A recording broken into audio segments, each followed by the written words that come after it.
Kyoshima certainly ready. But this time, nobody down the vent. Org on Jax, they have almost no grenades on the G2 side. That's a troubling sight when it's 1 minute and 20 seconds left. Yeah, they're going to have to win some heads-up fights. And again, I mean, ENCE just playing this very passive, looking for any kind of aggression. Is that 2 players who have dropped down from G2 already? On the lower side of the map, yeah, they are very worried about Secret. They might have someone coming right at him, but again, it looks like the main goal is this upper bomb site eventually. There's still, what, 3 players in lobby? A 4th is Alu joining them, so Ariel's going to turn into a lurk, but he's going to deal with Kyoshima and Kenny, and I think when he spots 2 people, if he spots 2 people, that'll be the go signal. And here comes the utility out squeaky door. That'll be the point of attack. Sergey waiting for someone to peek in sight, and that's a good peek straight up. They still have Almanac to deal with. Trades all across the board. Alu with a double and dropping down. It's a SWAT team, and somehow again, the guns were not properly loaded. Nobody checked the equipment. They had the rubber bullets. Yeah, all loaded up, and I mean, I'm pretty sure the SWAT teams as well. I think they have, like, you know, those wires that make sure they don't just crash into the ground. I'm fairly sure they test those things as well. Yeah. Not an expert, but still. There's so many things that are confusing about this. Wow, we didn't even see that. Alu cleaning them up. But Lucky was waiting on top of the hut. Amanek was still alive behind him, and Lucky still decided to take his aim away from that hut entrance, and then he got killed. So, got rubber bullets, no wires to go for any kind of rappelling down the building, and no trust in any teammates. It's not the best setup. No, it's a terrible, terrible recipe for victory. 7-3 right now. 11th round going to be coming up in G2. I don't know. Let's see if they have another comeback in them. Remember, at one point on Dust 2, we were thinking, you know, ENCE is going to be entirely wiped out of this map.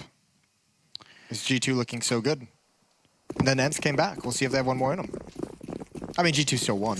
Yeah, but I mean, it could happen in reverse. It's not impossible, is it? 7-3. They just feel so much more confused on this map. Like, I think we said that it was sort of kind of a little bit of sloppy Counter-Strike being played on Dust 2, but in like a decent way. But this feels... But you mean, you can also like forgive it. I don't think that's any like testament to like their ability on the map. I think it's more so they just, you know, Dust 2, they just played an overtime game yesterday. They've done it again today. So of course things are going to get sloppy because, you know, you've just seen everything. You're going to have to be improvising. You're going to be trying to do some creative spin based off what you saw and know how they play. Same thing on Nuke. It's going to be the small changes that you come up with within like 24 hours. Don't actually know if they'll pan out, but you got to try them either way. Kenny, great shot right before the smoke plumes.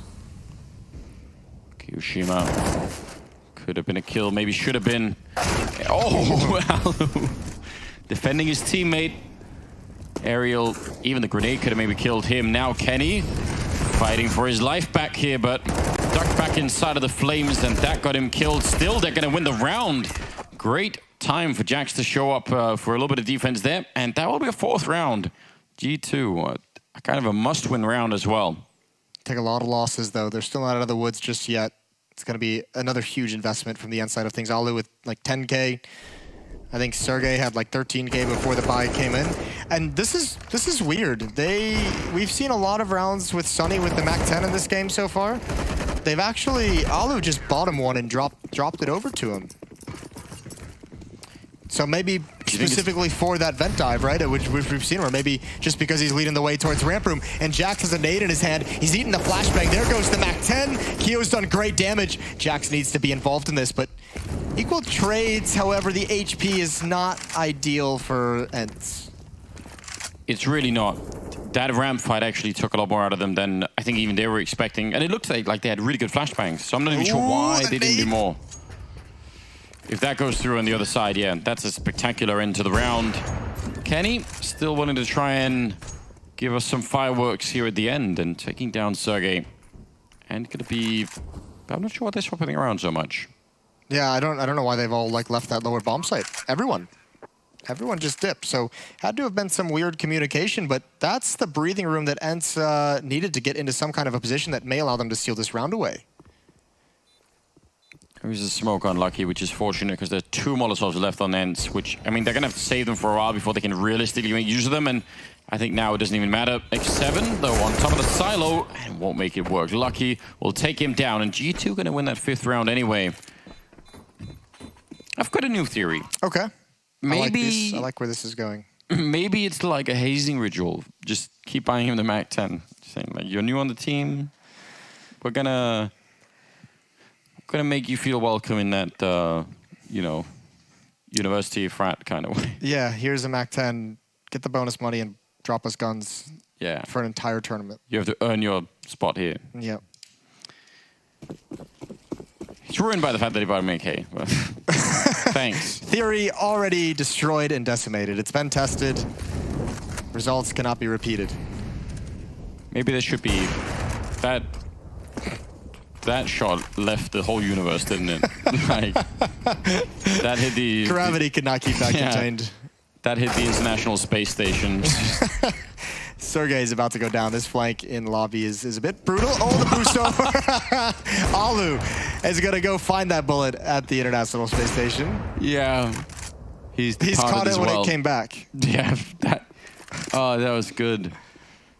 It's like you're saying, like, just give me a little, I just want to peek over the smoke, just give me a little tiny, and they just threw him up into the air, like, full-on acrobatics. All right, guys, just boost me on your legs and not throw me up on a trampoline next time. Keo is patiently waiting for this attack towards the lower bomb site. Good kill from X7. Nice trade in the lower site. And it's Kenny with an op and Jax with the M4. Aerial trying to be aggressive and getting the bomb. Everyone seems to be, like, picking up the pace. Like, there's 50 seconds, you know? Yeah. Why was he running that aggressively? I like it, though. I don't know. But we're entering into a stranger territory, I feel like, than we were on Dust 2. And it was already strange. X7 now in a 1 versus 2 with 25 seconds. The bomb awkwardly positioned up there. Oh, that would have been a beautiful headshot to get. The grenade to start it off with, leaving Jax on 4 health. That is so unlucky. He needed that quick kill. And now Kenny will take him down instead. And that's 6-7. And G2, they're sort of bringing it back now, slowly. I just talked about it before the streak began. Maybe they make that little bit of a comeback that gives them some breathing room into the second half. Certainly they've created it with 6. They would love, if they go into the second half with an advantage, that'd be massive. There's just so much money. ENCE have never had to worry about the cash, probably because they've just been buying so many Mac 10s. Another one. Yeah, they're kind of benefiting from that, aren't they, right now? Still, it's not exactly perfect in this round. Krieg, AK, Mac 10, and some pistols. They're leaving themselves just enough to have the strongest of buys in the last round of this first half. Yeah, it makes sense, doesn't it? Jax over at that ramp. Gonna be spotting a couple of people, and that's such a great bait there. X7, once he jumps and doesn't get killed immediately past, Sergey's got all the chances to follow up on that. Well worth it. And X7's only got 3 kills, but, you know, setting up nicely for Sergey to open it up, so... Lower bomb site about to be under attack. Alu is waiting outside. He's lurking behind red box with the deagle, but he's trying to let his teammates make the play, and they're going to get into the site and plant without anybody realizing it. And I don't know how that's possible, considering Jax was killed in ramp room. They should have the information that ramp was lost. You would definitely think so, yes. And Kiyoshima's going to... Oh, he's going to be so pissed. If Alu gets this kill... Oh, he's heard the footsteps, but he can't pounce on it. Just everything about this is very confusing. Once again, 4 versus 4 for the retake. But yeah, Alu actually not even going down the stairs. Going to be heading towards the ladder instead, trying to make his way down. Bomb's already been planted for quite a while, and G2 seemingly never really put the dots together. Now it's going to be Alu running it close to take down Kenny, and Sergey will drop lucky, and now they're really seriously running out of time, even in the 2-on-2. Kiyushima just going for the full-on Hail Mary. That's a 10-second defuse inside. He gets a kill on Sergey, but it doesn't actually save them, and 8th round for ENCE. You know what? If that first Dust 2 map was like, the sloppy but still quite satisfying burger, now we're full on into sort of like Scottish deep fried pizza or Mars bar territory, where it's like even there's no defending it. Wait, say that again? Scottish deep fried pizza and Mars bar? But not together. They could be together actually. I won't even rule that out. But they do deep fry both. I'm not gonna lie to you. I mean, this might be a little bit of the American in me, but a deep fried pizza sounds pretty cool. Shut up. Don't do it. You eat a tuna pizza, so you have no room to judge anybody on this, you sick man. Well, I've successfully converted a bunch of people in your life, Moses, into tuna pizza eaters. You have, and that is depressing on a certain level. It's just have to get him that one time. So good. Ariel looking for the push, and they're both going to be forced back. About equal trade. 23 on Kenny, 25 on Ariel. And here comes Alu. Boost over the box, and he falls. Boost again, and he can't make it. Boost a third time, and he's got it. Didn't want to get boosted too high up into the air this time, but let's try and be careful about that. I remember last time. I remember when you launched me into the stratosphere. Kyoshima seems like the perfect opportunity, but he also got run down and actually stays alive there. 7 spraying for anyone hiding in the corner by the squeak door. It's a good idea. We've got about 45 seconds on the clock now. ENCE a 9th round here. I mean, that would be, again, such a good first half, and likely that they could bring us onto a third map, although by no means secured. Kenny, that's such a quick kill. Alu wants to hunt him down immediately, and he will. It didn't look like he had a lot of time to react then. And now any chance for a bomb defuse almost certainly gone here. 2 versus 3. Jack's the only one with the kit and Lucky with the deagle, and they're quite far apart from each other. Can't really help out too much. Brilliant headshot though. Ready for it, but Sergey on the other angle, and now it's unlucky. Yeah, he almost has to run back to pick up the kit, but even then, yes, get the bomb immediately. And there's no saving this. It's actually, oh my god. I didn't even realize if he had gotten there. Listen, I hope the players feel as confused as I do, because half of these rounds I don't know how the bomb is actually getting down and being planted while Kenny S is still in the double doors firing off shots. It's all up in the air. Everything's going crazy. We're going to go to a break and try and figure things out, and we'll be right back. Stay with us.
Welcome back once more. It's ENCE versus G2 here. Second map, second half. We're on Nuke, and ENCE managing 9 rounds in the first half on their T side. That's a strong argument that they could bring this onto a third map, which they couldn't do last time. But then they buy dualies, and now I'm not sure anymore. Oh, it couldn't start better. How many kills do you think he's going to get? Solid 0. You think 0? He's going to kill a teammate, and then going to lose the map. So -1. Yeah, is what you're going with. Of all the things you could have gone with, you went with -1. I bet.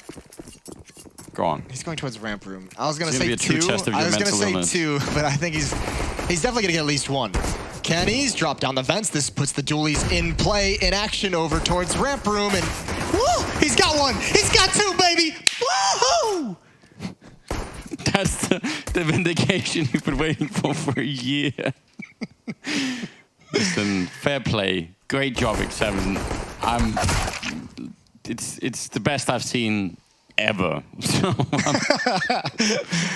Oh, it feels so good, it does. Plant's going down inside of the bomb site. 3-on-2 retake, and Jax is eliminated immediately, and ENCE have a firm control on this pistol. Kyoshima's in a lot of trouble. The bomb's being defused while he's getting doubled on. That's never a good time.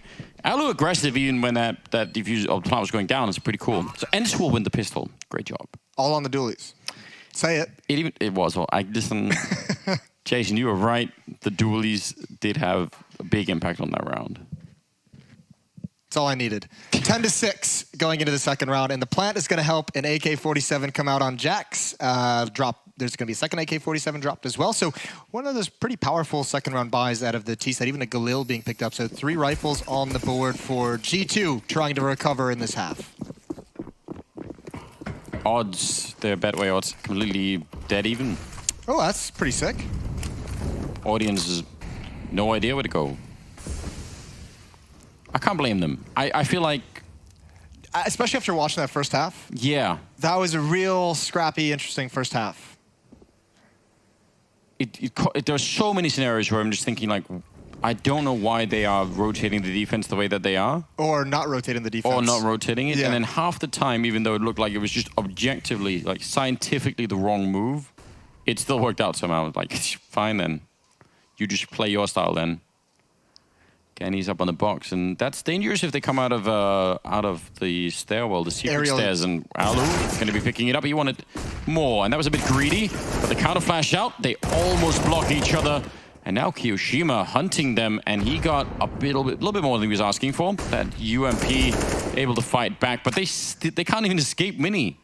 They're stuck in there. Yeah, I mean, Ariel even spotted the shadow. He knew there was one above, so that was a good response. But yeah, just tough for them to get away from that. Now, the lobby crunch, though, is working spectacularly.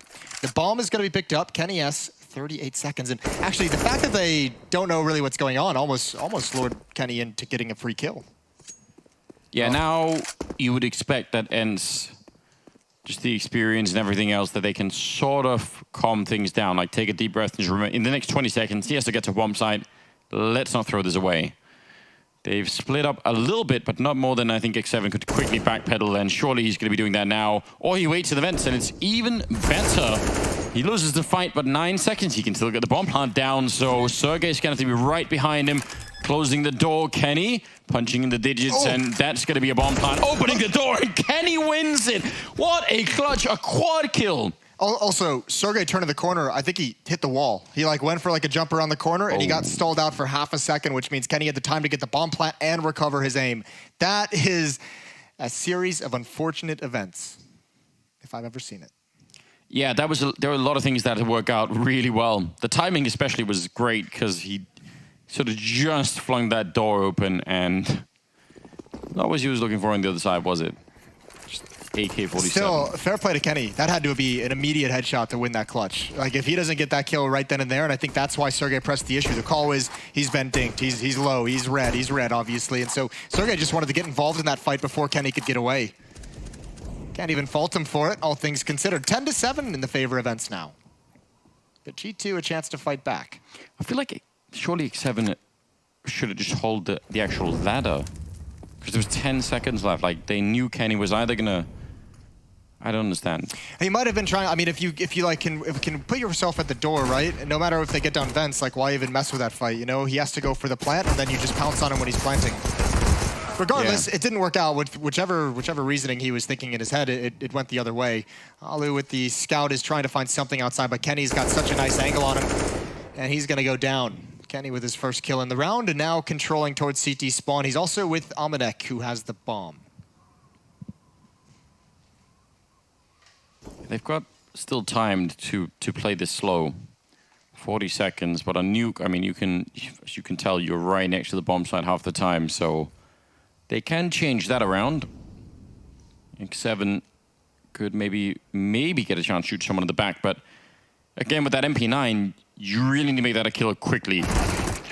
Extended fight not going to work out in your favor, almost certainly. Grenade landing right on top of Sergey. That'll get rid of him. And Kenny even dropping X7, wanted to get up the ladder. Now Sunny, 15 seconds. Kenny will find him, and that's back-to-back quad kills for the French superstar. This like game doesn't really make sense because it feels like no matter who's having the advantage, like there's always going to be like the other team is just finding a way to fight back in each round. Yeah, we're in the Twilight Zone now, aren't we? Like Kenny having the AK-47 controlling ladder, you feel like, you know, getting into the upper bomb site shouldn't be too difficult, but I mean, X7 gets a kill coming up the ladder. Thank God the nade found that kill behind the box. That could have been so spicy. 10-8, G2 closing the gap, and finally, a bit of a reprieve. And Kiyoshima spots everything. He knows what's coming, and he's just got to fall away, but he's got his teammate. He's got Kenny here, who does eventually go down. And thankfully, it's just X7 remaining, coming through the flames to his death. I appreciate that anyway, friends. Maybe you catch the first guy in the corner with an AWP or something, you can run him down. I still think that's better than just waiting around with the USP. So 10-9, 20th round. And they put together a buy in the end. So it's not really an exciting buy because they're lacking the defuse kits. They're certainly lacking a lot of Molotovs as well. So they could run into trouble if G2 played this round slowly. It's looking towards ramp room, and they have a back 10 as well on the board. Amanek, as we know, that can be so powerful. We've seen it on Dust 2, and you have to imagine, when this smoke clears, they're going to go right through it. There's the pop flash, and holding the trigger is X7. He's going to get away as well. That is well handled, and the Molotov onto the ramp to ensure they cannot chase him down. That is one way to secure an advantage. Now, on the other hand, a lot of utility has been used by ENCE early on in this round. They only have a nade, a flash, and a smoke for the rest of the time. So if this bomb gets planted, a retake is going to be so difficult. Oh, good position with the M4. So many headshot angles here. That's where you need some grenades to get rid of them, but they're really dropping in numbers now, and Jax is low on health. How do you even put the bomb down at this point in time? Inside the smoke is your only option. The thing is, you're going to get the plant, maybe. You're certainly not going to get out alive. Waiting for a mistake and not really being given one. It's also unfortunate. Jax is the one with the bomb and 12 health, so even with the smoke, right? If they just put a couple of shots through that, that's not going to work out well. And ENCE are, I mean, they're doing this exactly how you'd want. There's no point in really trying to look for anything. They got pretty much everything covered. Also, on top of that is, you know, the name of the game for ENCE right now is preserve what economy you have. You have to let it, you have to build it up, right? So, I mean, it's as if you needed more reason not to take any risks. Not losing players in some silly kind of aggression when you don't need to be aggressive. Oh, that's awkward. So is that. And now there's really no time left. Lucky, 4 seconds, and he can't plant the bomb anymore. And it's probably a good thing that he went down, because otherwise, maybe after the timer would have been worse. 11-9, and ENCE, you're absolutely right. I mean, they did a good job there, saving 3 rifles. Can't really ask for much more. And G2 still able to buy. Yeah, the early shot from X7, I don't know if you heard anything or if it was just sort of an intuition thing, but timing was incredible over at ramp. Yes. I mean, it could be just at a certain point, you just get blinded and you're like, all right, well, he still had the range, he still had the distance, he knew the smoke was up. Oh, they're going to go right back at him. They want more. X7, he's going to do the same thing. Drops down, holds the trigger. If he gets away, he's going to do it one more time. His teammate is going to pay for it. Alu rotates over to the bend, to the horseshoe, and he gets dropped. It's not really a horseshoe, is it? Oddly shaped horse, if that's the case, but yeah. I'm sure they exist. They need shoes too. No reason to discriminate, Moses. Horses of all shapes and sizes. Yeah, we accept them all. I feel like I see that miscommunication between the ramp and the reinforcements way more often than I want to. It's like once the ramp players decided I'm leaving, then the guy coming in from hell is just like, yeah, but I'm here to save you. It's like it doesn't make much sense. I feel like it happens a little bit too often these days. Oh, that's God. a beautiful shot from an outrageous second kill there for him. And that should give them the round 2 versus 4. And at least they hunt down Kiyoshima. But the bomb going to be going down to that B bomb site. A little bit aggressive here as Kenny will find a 3rd kill. He is loving life right now. 27 and 14. This is the kind of Kenny game that I just love to see. Yeah, Kenny's really taken over. Which you love to see that. He had those stunning quad kills earlier. I will say that miscommunication between Alu and X7 rotating over, like if you're Alu, you're coming over to help and you're hearing him unload the whole magazine, right? Like you kind of assume in some way that he's about to be overrun or he's sticking around for the fight just long enough for you to get there. And it's sometimes hard to communicate perfectly in that scenario as the ramp player especially. I just feel like... I mean, you are right, you know. Maybe like a safe word or something you can call to you know... Cantaloupe. Exactly. Yeah. Something quick, something that's easy and can't be confused with anything else. Like yes. Yes. Your favorite safe word. Oh, man. I mean, yeah, you're right, but I just don't know. Maybe I'm making it up. Maybe it doesn't happen as often as I'm thinking, but now that it's in my mind, I feel like I notice it every time. And I even am quite happy if you could even show up to that corner if you're the reinforcements coming in and you could even take a shot against nobody just because you know they can't chase your player anymore. Like as soon as you do that, you're like, oh, well, now we have to respect that. Just establish your presence there. Yeah, even that would be fine, but... Well, the tough part is ENCE, while they've had a nice round, a nice victory to try and build up some money, they've lost it again. They are having a really tough time planting their feet in this matchup. That's a tough angle for them to deal with. Jax goes down. Man advantage provided by the lone M4 still in ENCE's control. And there's a taser. Yes. It's been too long since I've heard that ridiculous scream that happens when somebody gets tased. I don't think it's as ridiculous as it could be. I feel like we could make that a little bit more intense. What we should do, this is my request for the upcoming season, is because we're playing some of that creative dubstep music in the breaks. Maybe we could get the scream fit into it, like on one of those drop the bass moments. Like you put that scream. So instead of dropping the bass, you just have the weird squawk of a. Yeah, but you could fit it into you could loop it around. You could slow it down, speed it up, whatever all these people do. It's obviously not a DJ, am I? But what if we record all the casters getting tased at the bottom of their feet and whatever sound they make, and you just randomize it with Zeus kills? Or we could do it just to you. Yeah, I was gonna say you first, but I'm not opposed to that. Well, I'll go a long way for the content. Maybe we can think about it. Oh, X7, taser not even put into place. This is why we've hyped up. We've given you the whole field, laid out the red carpet. Oh, but the timing, 8 seconds. Sunny, if he gets this kill, he's actually done it, running him down. Oh no! It is an outrageous way to lose a round. They've got to lock the front door, and now the TV and the cookies and the microwave have all been stolen. It's awful. Why'd they go for the cookies? First thing you take, isn't it? What, you're gonna... Old Anders making his appearance? If you're gonna be stealing somebody's TV, why would you respect their cookies? Like, that doesn't make sense, does it? It's true.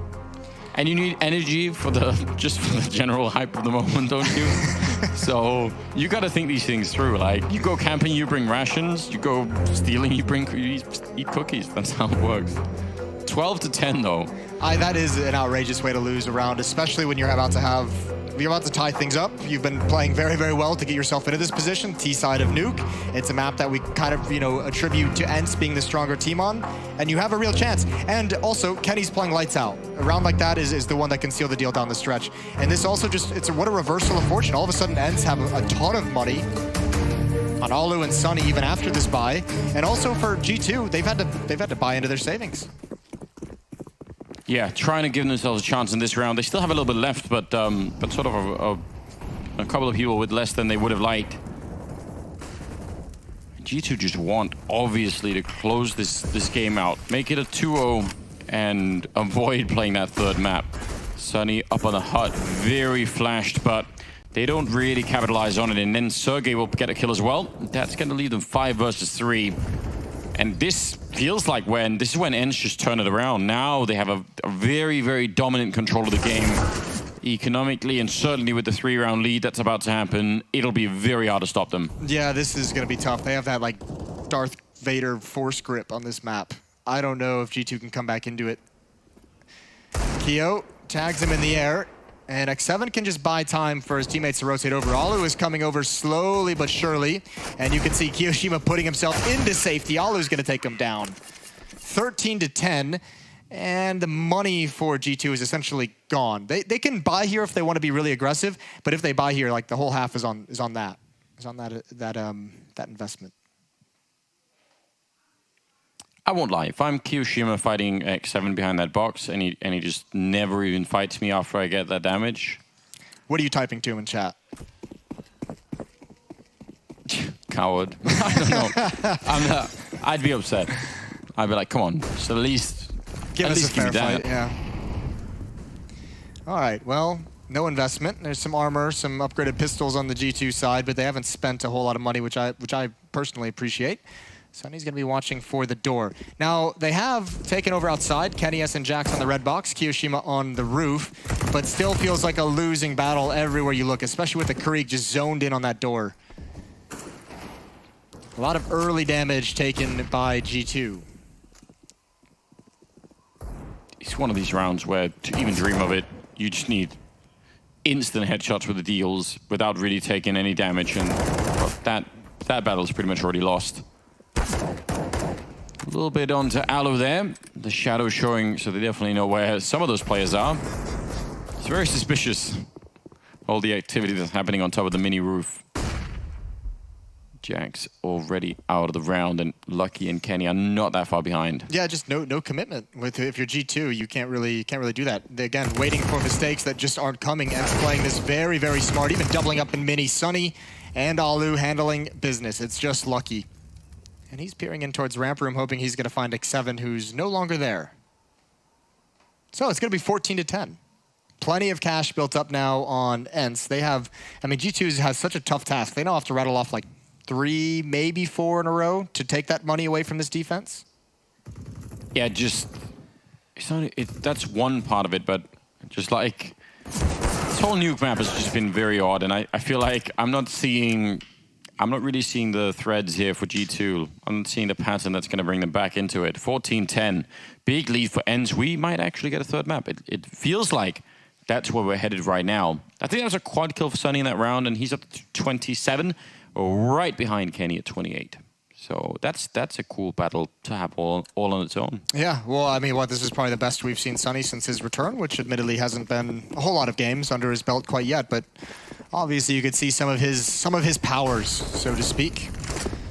Ariel gonna run the gauntlet over towards Secret. Oh, and he's gonna hide up to the left. All 5 players from G2 are coming in this direction. Ariel has a chance to really ruin their day. I wonder if he would ever call for a flashbang from Sunny. It's a lobby crunch, so ENCE is about to know everything that's coming. It's all on Ariel. He's got to make this happen. The AK, pretty good weapon for it, and he nearly gets the double, the grenade to chase them down, and actually that will work. Great combo there, and now the Molotov to maybe segment them a little bit. Lucky was actually running through that. I almost wonder if the Molotov itself couldn't have done it, but still, that is a nice cleanup. 2 versus 4. And G2, the big attempt here, he was out in the open. Sergey just losing track of a little bit of what was going on.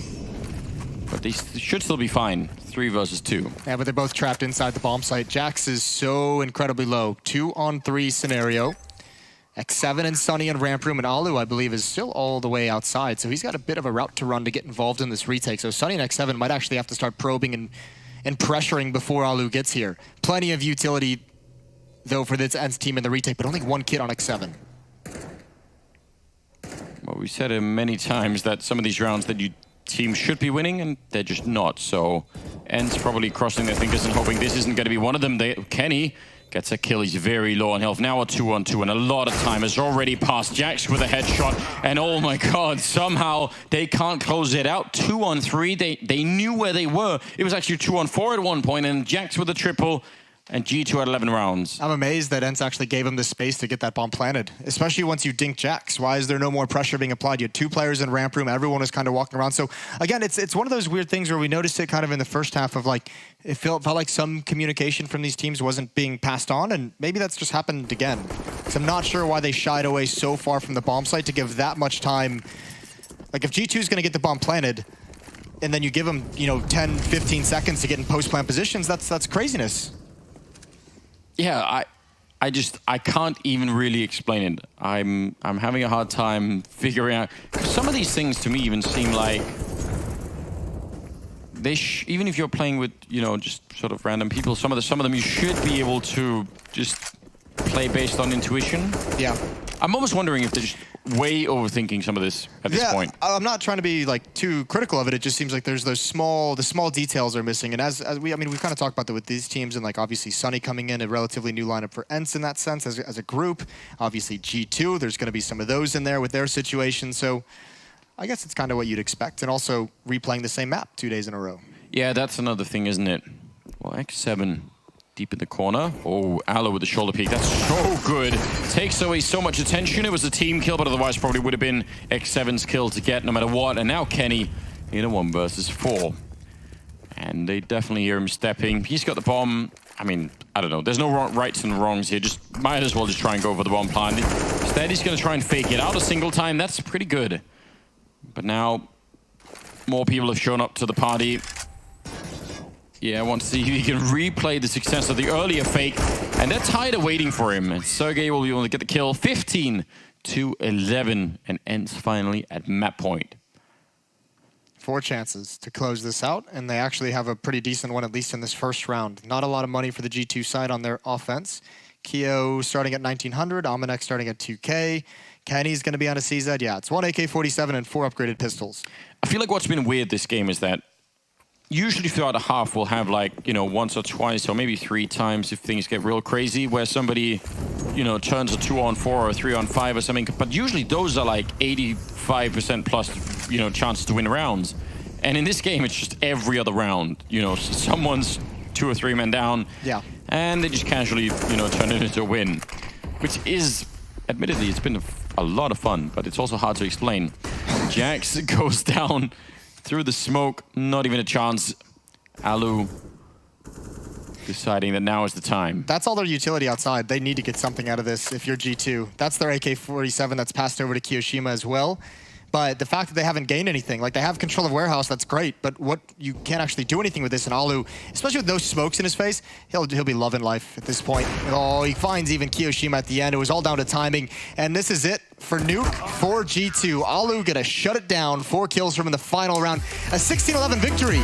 So finally, after 4 maps played between these 2 teams, ENCE outlast G2 in their first one. Yeah, that's fantastic. I feel like that's going to be huge relief on them. It ends with Kenny on 30 kills and Sunny on 29. So great return from him. Obviously, nice to see him, back in Counter-Strike. But I appreciate the fact that he's back in Finnish Counter-Strike as well. That's definitely good news. We'll see how it goes coming up after the break. It's going to be the 3rd map. Stay tuned.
At the highest level of play, there can be no compromises.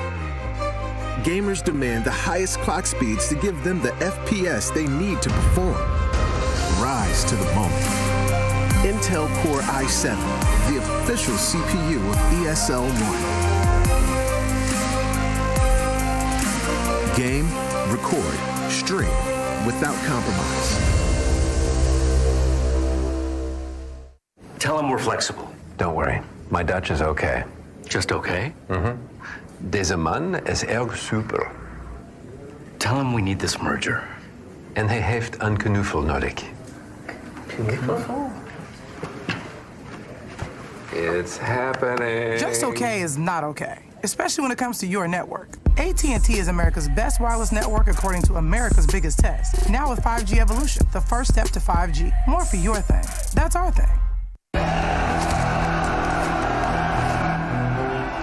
This is Game Fuel. It's domination in a can.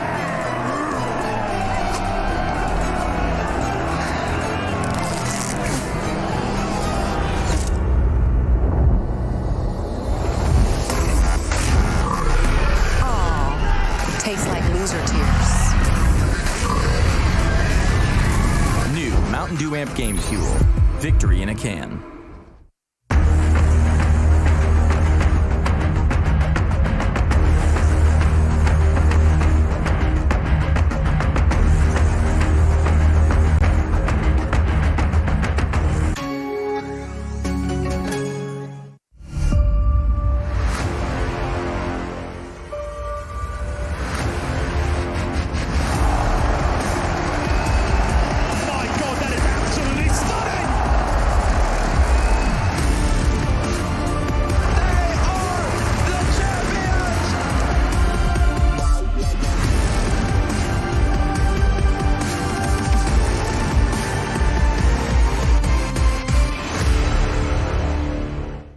My name is Jordan Gilbert, aka Nothing. Hi, my name is Sue Lee. My handle is Smix. I think it's important for these initiatives to happen. Empathy really goes a long way, and it always means so much to us, and I think that's where initiatives like this really help.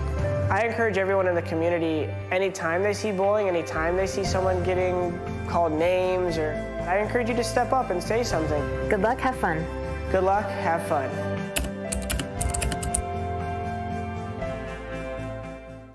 Spread it all around the world, watch it all change. Came alive, now they all see the greatness. Light shine so hard they can't take it. Dancing with my fear, burning with desire. We gon' take it to the edge and come alive. Go to hell and back just to feel the fire. We gon' turn up in this place and come alive.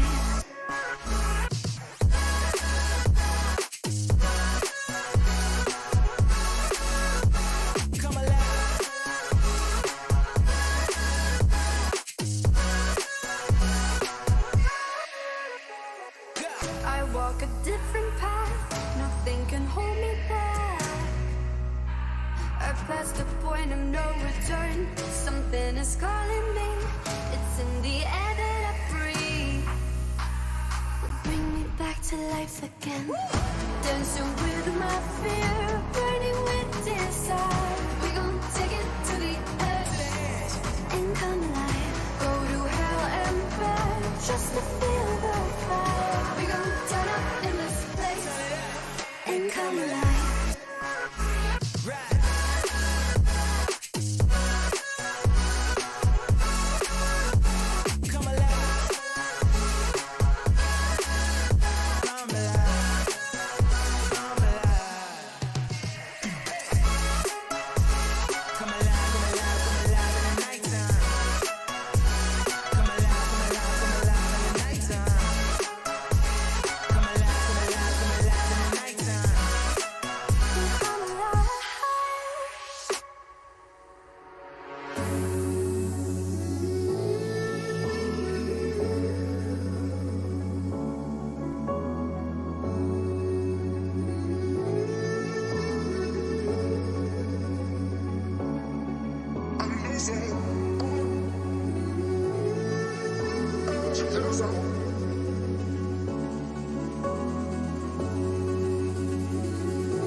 ESL One New York is brought to you in part by Intel, AT&T, Mountain Dew Amp Game Fuel, DHL, Asus Republic of Gamers, Bedway, MSI, and Pay Safeguard.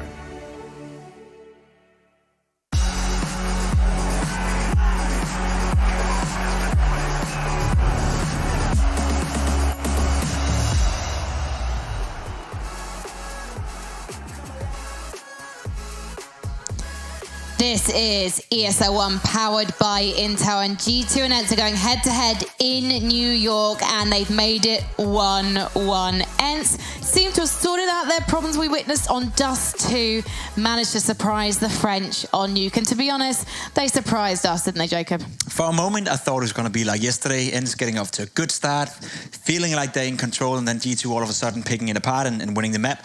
Luckily, it didn't happen this time around. I think ENCE won a very crucial anti-eco. They won a few force buys in this one. Sonny, once again, you know, having a decent performance. Alu has been playing hearts out, I dare I say, not only in this matchup, but in the entire tournament so far. I know he's, you know, getting a lot of, I wouldn't say criticism for his in-game leading, but there's being raised some questions in terms of, is he going to deliver the, you know, needed structure to the team? In terms of fracking ability on the server, he's doing so far.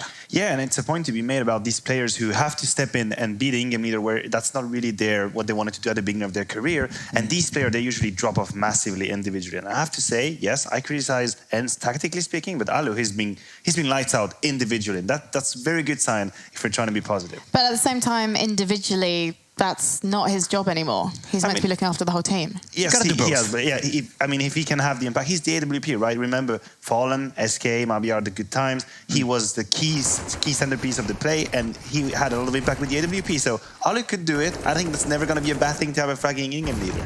Well, someone who can definitely do it now, it turns out, is Sonny. 8 months on the bench, came in perhaps a little bit cold to Moscow and, of course, this tournament. But there he was on Nuke, a 1.57 rating Maniac. Why do you think we're suddenly seeing the best from this player?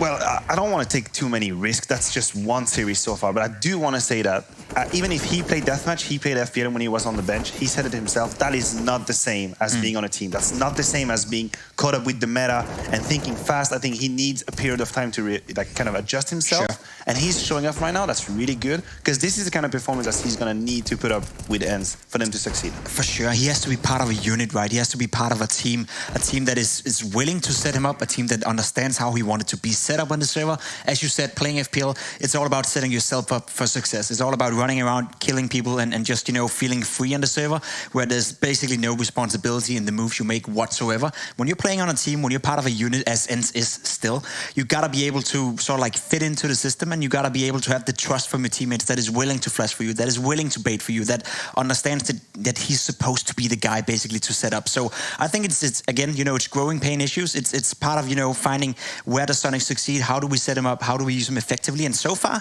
in this series, it's been stellar.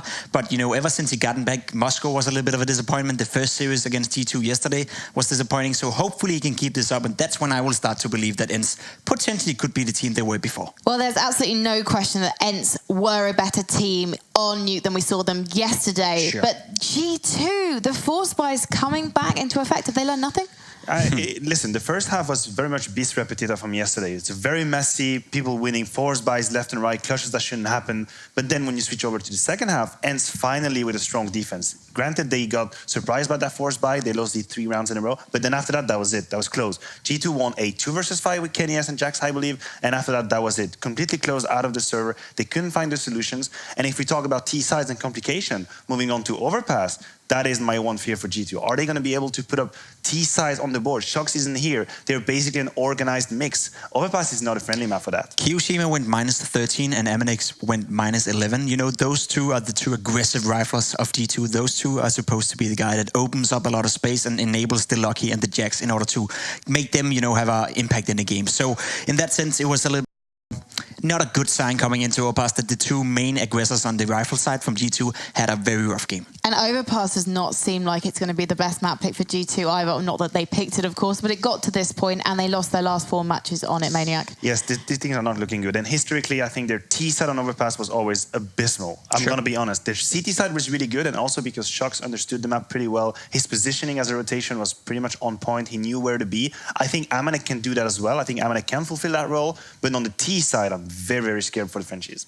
I would say so. I mean, looking at ENCE Overpass, I always felt that was one of the strongest maps they had. For whatever reason, it's a map they've been steering a little bit away from. I feel there's a lot of teams who don't want to play Overpass against ENCE because they're a good team on it, and ENCE don't want to pick it into the series either because I'm not sure what it is. They apparently don't feel too comfortable on the map themselves, but looking at the results as of lately, they beat United at this tournament. That's, you know, given they should do that. But the fact that they beat Avangard 16-5 at the major, and Avangard that beat Team Liquid on the very same map at the major as well, that to me gives me confidence that the ENCE know how to play Overpass. They feel comfortable on the map, and even having Sonny on the lineup now as well, it should be one of those maps that is relatively easy to sort of like fit him into the lineup, because Overpass is one of those maps where you can leave Sonny alone and he can do some work by himself. So it sounds like, Jacob, you're thinking ENCE have got this. I think ENCE are my heavy favorites coming into Overpass. I think G2 have been playing hearts out. I did not expect them to be able to beat ENCE yesterday. I did not expect them to be able to make this a close series as they've done today. But looking at the teams, you know, looking at what's supposed to happen, there's no doubt that with Overpass being the map, ENCE should be able to take this one. But you can't write off G2. They have been playing hearts out. Kenny as well, dropping 30 frags on Nuke. If he's doing that again on Overpass, then again, anything can happen. Yeah, Maniac. I mean, what are you expecting? What can G2 do, if anything, to beat ENCE? Well, Jacob said it. Kenny is currently a full force, and that's not enough. So that is a very worrying sign for me. You know, not enough. 30 frag, that's just not enough. But then, yeah, I think Jacob is right. I think ENCE have survived the trap of Nuke. They could have lost it.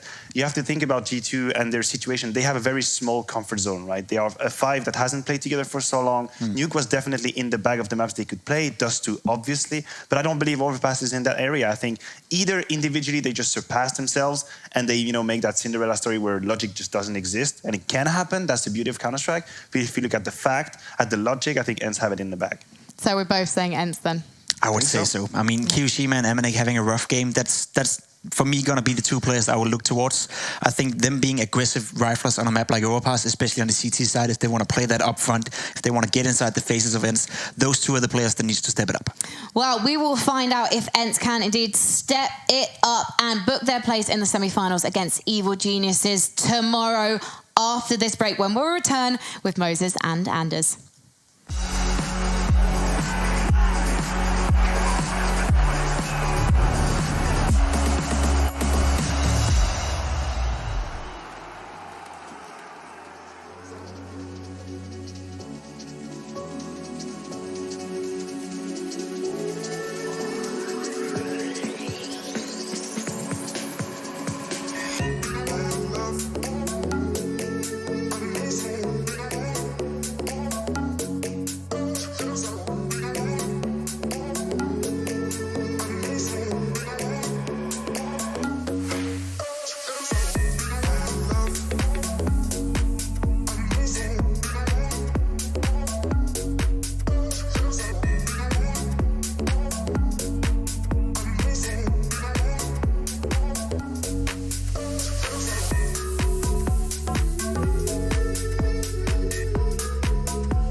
Ladies and gentlemen, it's going to be the third map coming up now between ENCE and G2 here at ESL 1 New York. And I'm here with Jason. We're ready to get into the third map. How do you feel about that?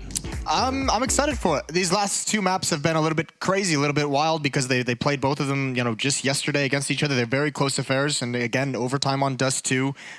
Pretty late control for ENCE on Nuke that they eventually took away from them. But this will be nice to see them play a map against each other they haven't, just played yesterday. This should be some kind of return to normalcy because we've noticed some of those rounds, some of those stretches in those maps were getting a little crazy, a little out of hand. Yeah. I'm not going to lie. They lost me on some of what was going on Nuke. But I am ready to get that greasy cheeseburger. I want that back. That's what we need to return to. I feel like, you ever done that thing where you put on like some new movie or Netflix show or something that you haven't seen before? But then you also want to do some work or play some video games in the meantime. So you're sort of intermittently watching it. And after a while you realized, I don't know anything that's going on. I have no idea. Who are these characters and why do they hate each other? That's sort of how it felt like on Nuke after a while. And I was watching the whole time. And you were paying attention. Because I am getting paid to do that. But I still wasn't really able to. I was like, but how did... I don't even understand. You know? There were so many weird situations that I even just lost track of who was going where on both of the teams. So here we are. I mean, no divided attention this time. It is a brand new TV show, brand new experience for everyone here on Overpass. It's like a rebooted franchise. Yeah, that's good. That could be really good. Betway odds again dead even. So I think that's a sign of just how confused the community has been. Nobody knows anything about what's going on anymore. So all up in the air. Sometimes not even the players. Nice kill from Alu and great damage on a Kiyoshima. This is G2 on the back foot. He's going to take another peek, and boy, did he get punished. Once was great, but coming back for more. Definitely not the call. Still, 4-on-4. They've done some damage to Kiyoshima early on. Still up in the air. There is only flashbangs really available here for G2 to do anything with. I was going to say, they used their smoke already, and that was the problem with that one kill coming out. I mean, they didn't really get to utilize that smoke the way they'd like, so now just hurting on utility. It's Lucky on the other side of the map with the USP. There's a minute to play with. He's out towards long A and clearing out bathroom, so I feel like he just wants to make a presence, right? And then eventually, you have to believe he's going to fall back in bathrooms and head down the stairs to meet up with his team. The only other option would be to push all the way up long and just go for a heads-up fight. And if you win it, great. You probably help your team win this round. Otherwise, it'll feel a little silly. I feel like I've seen him hit some great shots in the past with the USP, so maybe it's possible. That was a big chance right there. I'm not sure why Sunny's fighting that. That seems like such a scary position. 30 seconds. They're still on the B bomb side. ENCE, this could be a huge call. Normally, obviously, you lose that fight, you probably rotate right out, but they're sticking around. Flashbang to go through. They didn't have a smoke, but that one grenade might have been all they needed. And now, at the barrels, 15 seconds on the clock. He gets a kill, but now they're in a lot of trouble. Sunny flanking them. Aerial, what does he do? They're just all on top of him. And Lucky will save the round. Third kill for him. Yeah, credit to ENCE just realizing that's not actually going to be A. That is just a fake. That is something that is designed to draw our attention away, and not rotating. But regardless, the flashbang was perfect, but also with 30 seconds left, he's got plenty of time to come in for the flank. So even if you don't rotate back to deal with him, eventually he's just going to have that angle that you cannot contend with as a defender. 1-0. Nice job by G2 overcoming the early pick from Alu. 3 MAC-10s on the board and no armor for ENCE. They do have one flashbang, though.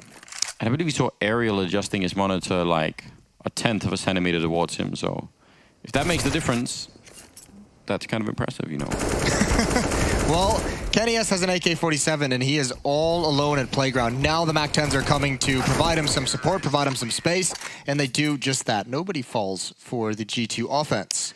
I have a friend... My friend Daniel does art on social media. You've got one. Go on. I do have one. Yeah, that was the story, actually. But one of his friends, who shall remain unnamed, he would set his sensitivity to something like 1.87342. He'd add 10 digits, and then whenever you start playing badly, he'd change the last one up or down on one switch. I'm not even sure the game can possibly even figure that out. Surely not. That can't be a real story. That is, it's so insane that I just love the idea. You've gone so far off track. Yeah, you've lost the plot to such a massive degree. In fact, to apparently 10 degrees. Yeah, that's beautiful. I like this from Alu. He needs that kill clean. He's not getting away. Yeah, Kiyoshima gonna pounce. That's a risky move from Alu. Very risky, and did not really pay off. Damage to Jax, I guess that's something, but now they're setting up outside of the B bomb site with, again, a lot of grenades there on the G2 side. Limited on the flashbangs, only 3 of those, which is kind of a shame, because I don't know, if you can get the right timing on the flashbangs down here at B, you could do everything you want. The entire defense is along this left wall, and that's just not enough cover for Aerial. And the MAC-10s, they're just cannon fodder at this point. Who cares if they go down? Great trades from the rifles behind them. It's literally just the 2 MAC-10s that went down, each of them with a kill. Keo had one earlier, but he transferred over to Alu's rifle. So just a pretty standard hit that actually worked exactly like designed for G2.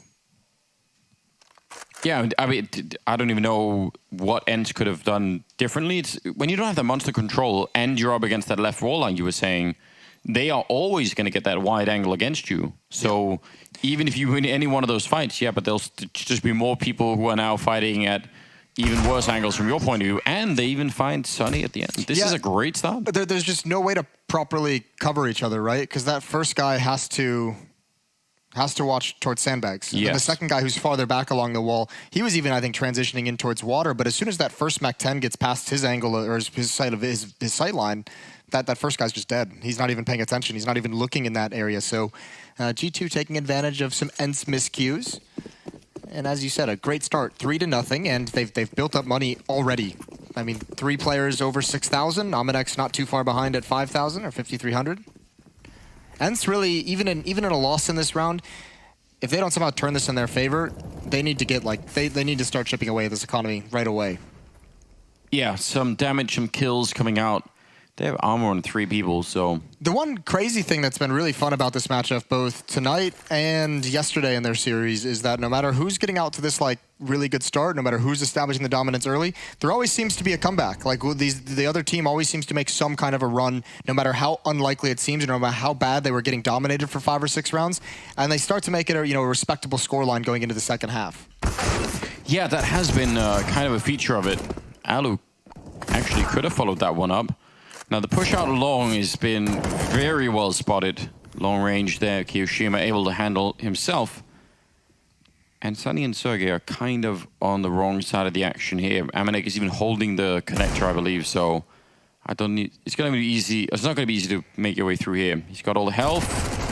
That MAC-10 will chew them up. Sergey's got no armor at all. So any bullets on him and the aim punch, yeah, should win the fight. Very measured round. G2 making, it feels like right now, all of the right decisions. Which is something on Nuke where I felt like, no one was making the right decisions. Yeah, that's... I was trying to find a diplomatic way to phrase that, but... Nah. It's gone straight for it. Yeah. AWP on Alu in this round. Got the rifles surrounding it as well, the M4s. They've got utility, they've got a kit on Sergey. This would be as good a time as ever for ENCE to start mounting a defense. Still that MAC-10 on Ominek.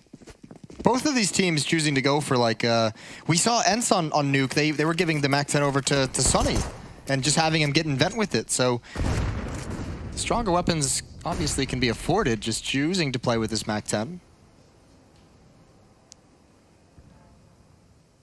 Well, the AWP on Alu is a good way to get started, but that smoke when it fades. If somebody flashes Kiyoshima and he's just going to be walking through, that's one of those plays where when it works out like this, you think, well, that seems stupid, but actually, I don't know, I can think of a couple of ways in which you would get absolutely caught off guard by that. You're just not expecting it. Right.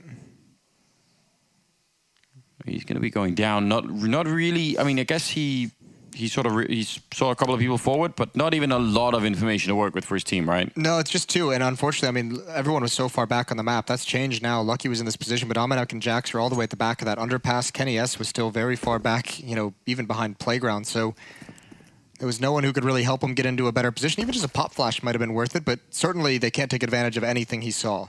It's got to just be a hit towards this B bomb site. X7 in the far back. That position was ruined in the pistol round by 1 flashbang. We'll see if it happens again. Molotov in, and yeah, he does a great job. Peek before the flashbang from Jax, and he's even allowed to have relative safety. No one actually attacking this bomb site. That's just 2 players from G2 sent into their death. And if you're Amanek and Kenny S, might even want to just go for a save call at this point. Yeah, I would say the chances that you can make it onto the site and have any kind of success are pretty limited. 14 seconds, smoke. I mean, they could try and plant inside of it, but... Oh, and actually maybe jumping the gun a little bit there. They get the bomb plant down at the very least. If he could get one more kill, Kenny, but he's going to get shot at the back instead. Nice round out of ENCE. Credited them for turning it around, even if it was a bit of a slow start. 4-1. Keeping 4 players alive as well. That's huge. Did not take some kind of a close victory, so they can build up money. They can pass a gun over to Sergey, who will be able to have the utility. G2, meanwhile, due to the benefit of so much money built up in that 4-round streak and the plant they just have, sitting quite nice. Timeout being called early, going into the 6th round.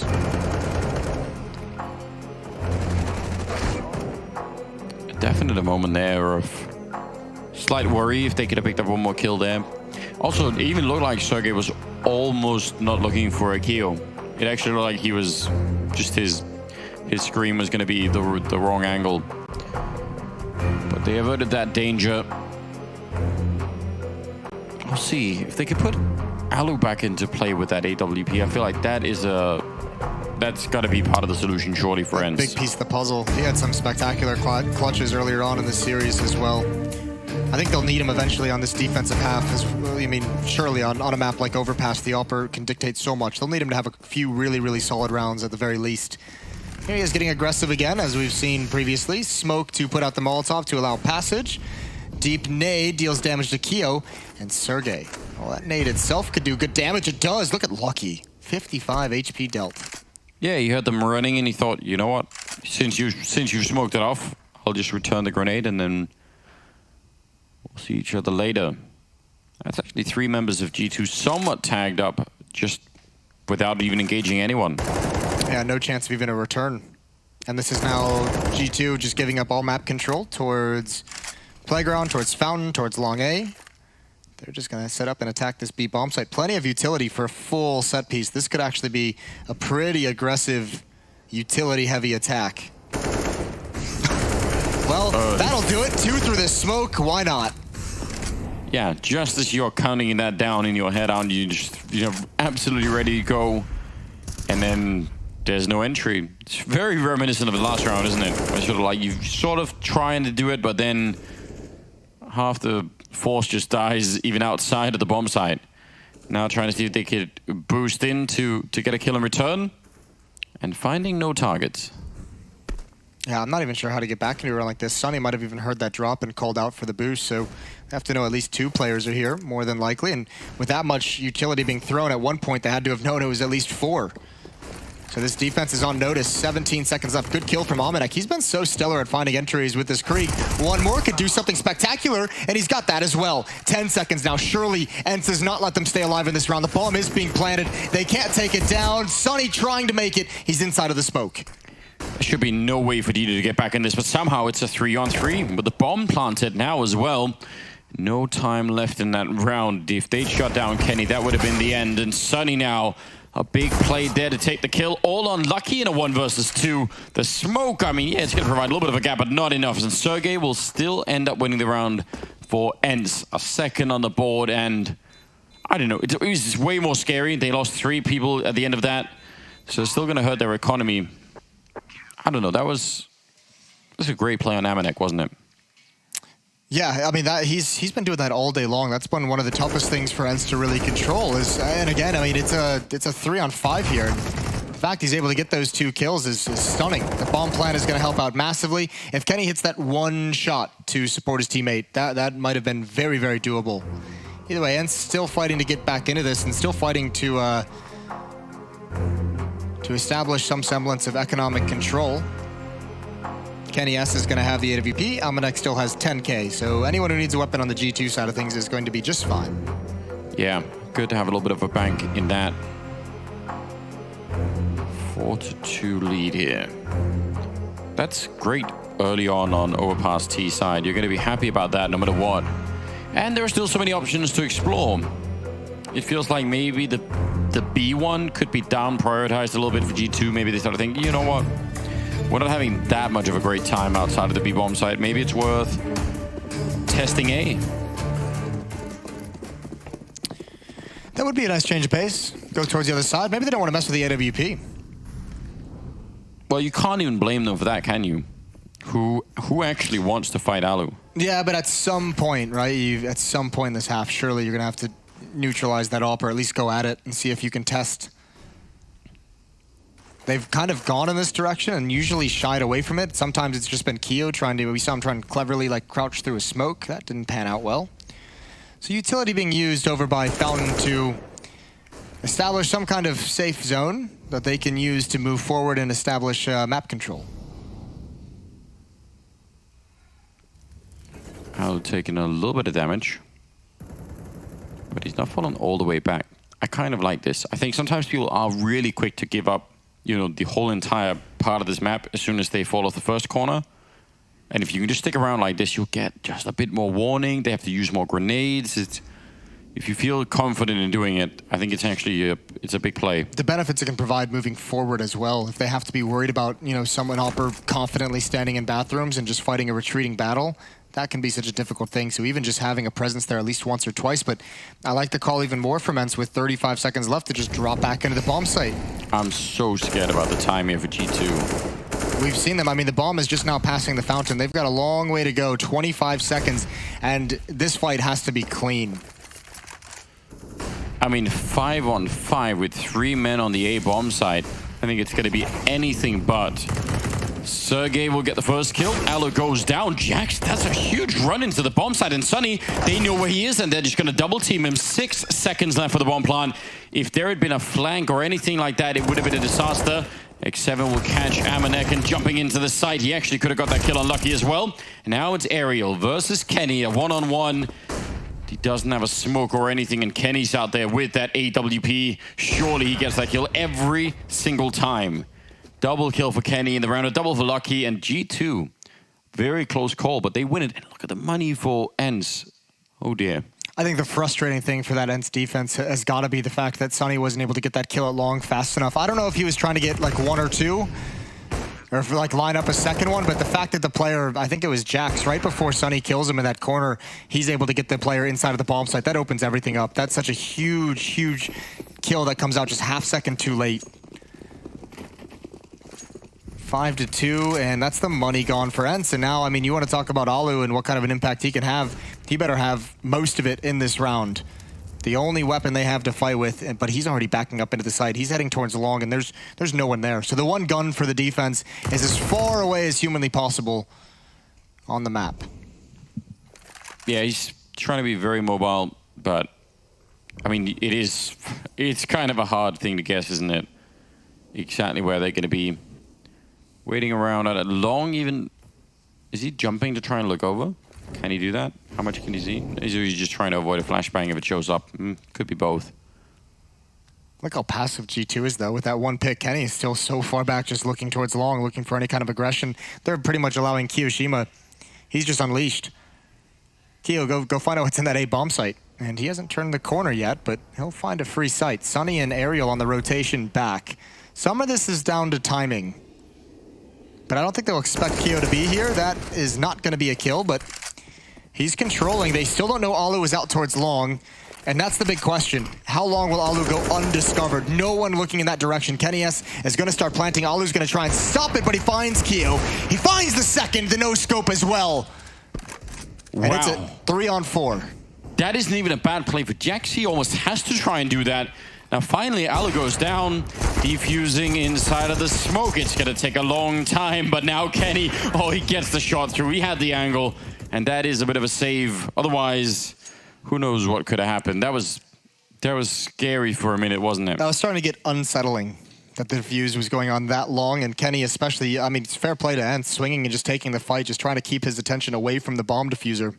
Did you notice that jump that Kiyoshima took to look into bank stairs?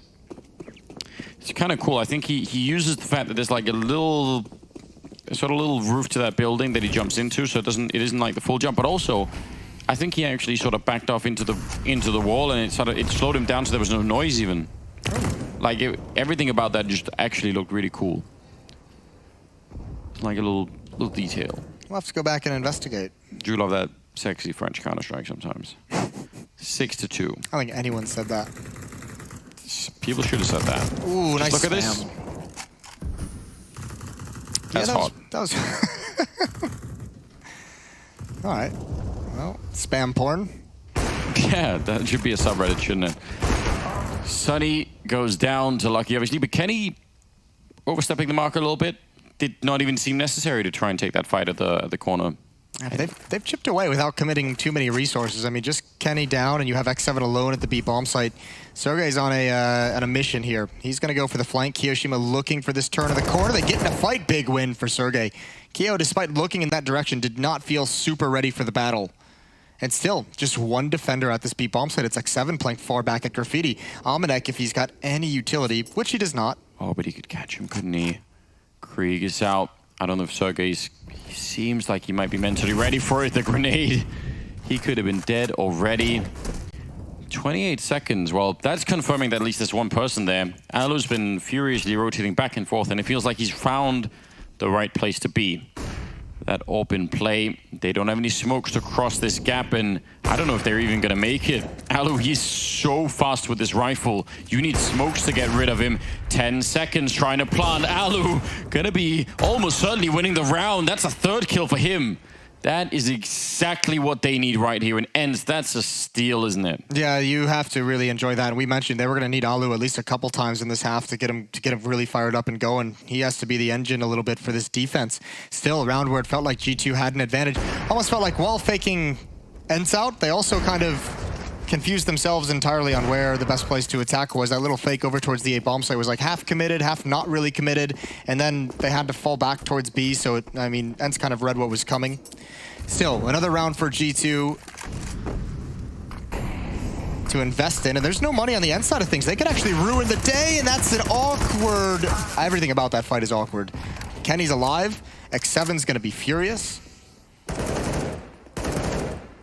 To even take that fight as Kenny, you are kind of acknowledging the fact that if you get caught, if you miss the shot, you die. Yeah, so he's somehow cheated death.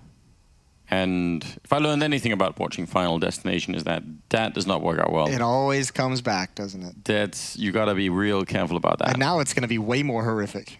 Yeah, now. Now it's... Whereas before it was just a regular old plane crash. Now, you know. Right, like a gun's going to pop out of your hand, a grenade's going to land at your feet. Your teammate's going to... I don't know. It's dangerous to continue on that train of thought. It is. They should... Don't even say it. No. They do not need to make another one of those. No, they should reboot it into a series where it's like... What, a TV series? Yeah, there's no story. It's just... Every episode is someone trying to dodge?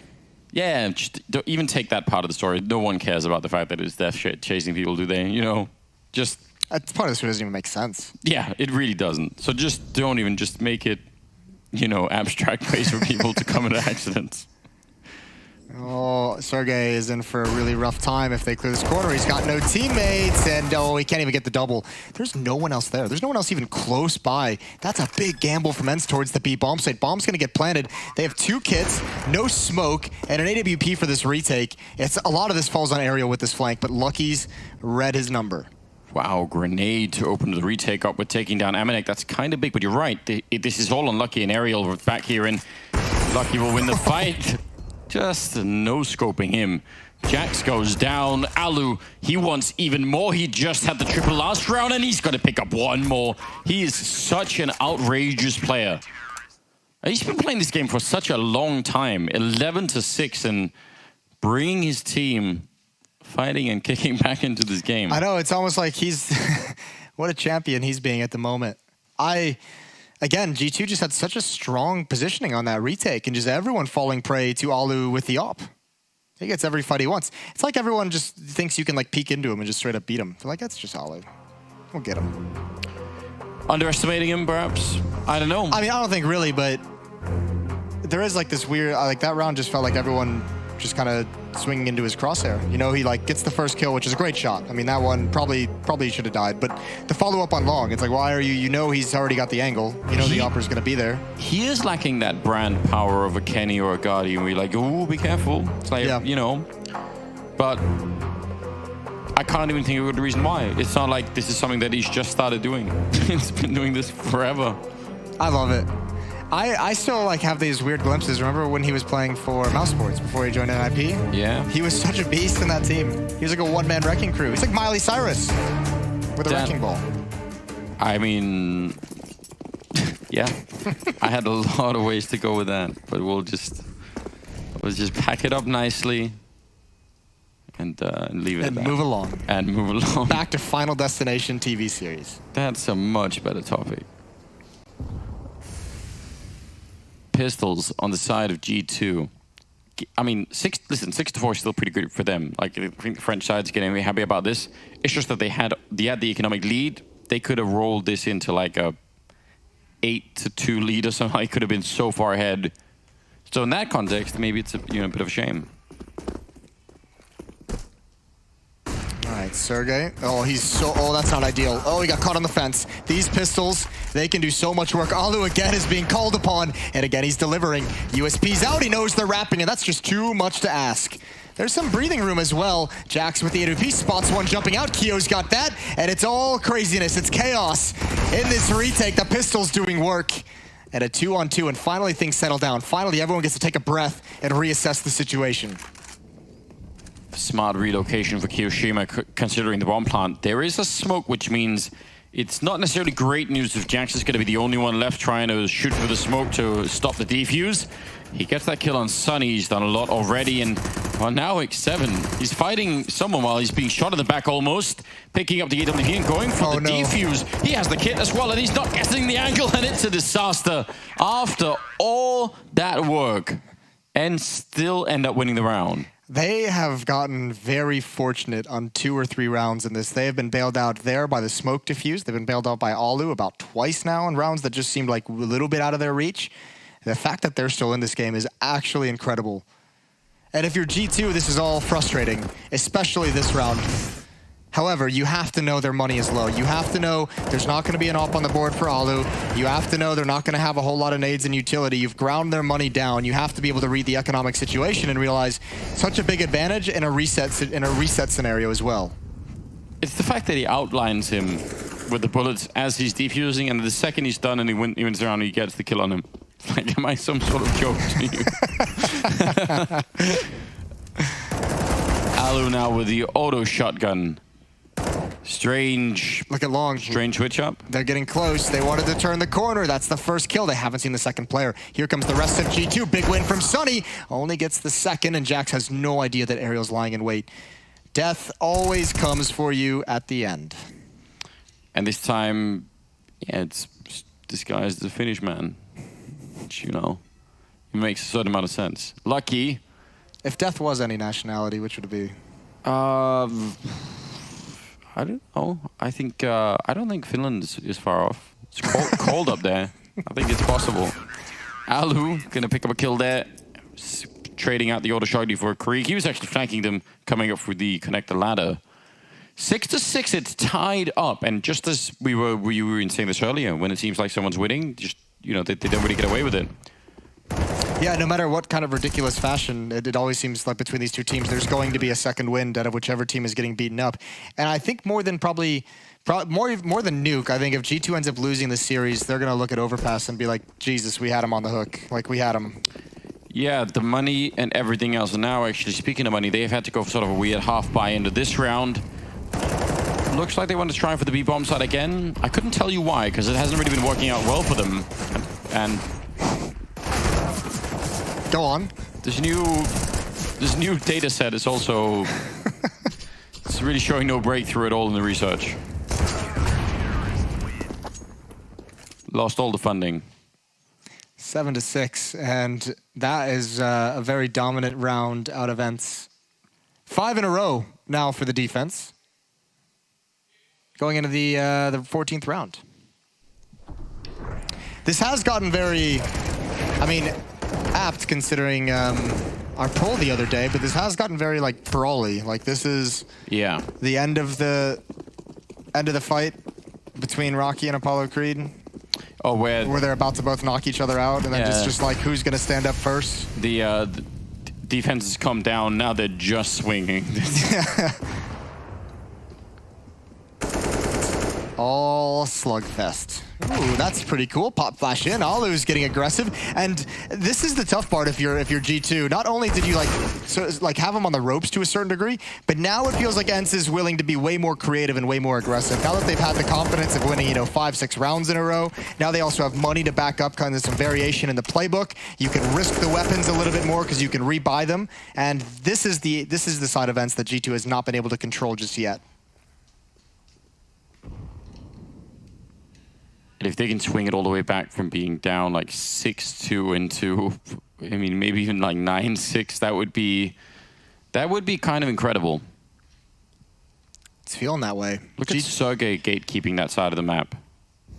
He's just, I mean, they can get up connectors, sure, but even then. Well, he's going to have a fast flank no matter where they go, right? That's the big advantage of it. Even X7, he just has a Krieg, 6 HP. He can go down very, very quickly. Sergey's just now starting to make his move. This defense, though, I mean, 45 HP between the two defenders at the speed bomb, so you can understand why they're playing it very passively. Chip damage onto Jax and Aerial, just going to let them plant, waiting for his teammates to come in because Sergey is the strength of this on the flank, and that's a big kill. Jax was about to be ready. Great damage onto Amanek. Great damage, and even just getting the information that he's out there, that's going to make it really tricky. Flashbang does next to nothing, but Kyoshima still able to pick up the kill. They are solo on health, these last remaining T-side players, but a headshot for Kyoshima, leaving X7, and he himself has got next to nothing left. Kyo will actually solve that problem for them. A quad kill on him, and a 7th round for G2. That I did not see coming. It looked like they were going to absolutely fail that round. Yeah, be a little wiped out. Regardless, great peeking from Kyoshima. Instead of waiting for the bomb to get tapped, he's peeking when they're on the way there. He's trying to find those awkward timings, and it works out perfectly. G2 finally stopped that streak. 5 straight for ENCE before being shut down. And the final round of the half, so fitting. With all the odds that we've seen, with all the maps that we've seen played over the last 2 days between these two teams, it's going to be the slimmest of margins heading into the second half. The question is, which way? Alu's still trying for that aggressive opening on the other side. And he even, like, think about how many opers, if they don't get the initial fight they wanted, they just back out. Like, think of Device opening on this map. He's gonna show up, take a shot, and just fall back. Whereas the Alu is just sticking around for a long time. Just, back peeking again, doesn't really even care. That's potentially exploitable, but also it's kind of scary because he's been hitting so many shots that I kind of want to give him the leash to do it. Like, he's holding 2 angles at the same time alone. Yeah, there's not many people who would have fun doing that, who would relish that feat. But I mean, also, there hasn't been a whole lot of like fast-paced aggression from G2, so just feeling comfortable, and then you get like a sense of timing, right? Because he's also gathering information the whole time he's up there. When he sees no one, he's just like, well, guys, they all have to be outside this B bomb site, so just stay on alert. And here we go. Contact play through Monster. Perhaps one flashbang. It's a Tower of Doom, and it's demolished as well by Jax and Lucky. And now X7, 5-7 in the site. It's doing work, though. Yeah, that really came crumbling down, didn't it? X7 trying to reposition himself, but that wide flank from Kyoshima running all the way around him. 23 seconds. And still waiting a little bit for the bomb plant. It's back behind the pillar, and they're going to get one more kill, making absolutely sure they've got a good shot at this. Trying to spam through, which I think he had the right idea. So 1-on-2 now for Sergey. It's going to be very, very tricky to get this one done, and Kenny will end the round 8-7 in favor of G2. So still, that is his rig for first half. They've got every shot at doing this. Yeah, great first half for both teams, really, especially when you consider it looked like it was going to be, ENCE just demolishing this for that streak in the middle, but G2 just able to grab those final ones to give them a little bit of happiness going into the break, which we're going to head to right now as well. Stay tuned. We'll be right half, and we'll see who is getting eliminated from ESL 1 New York.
Yeah.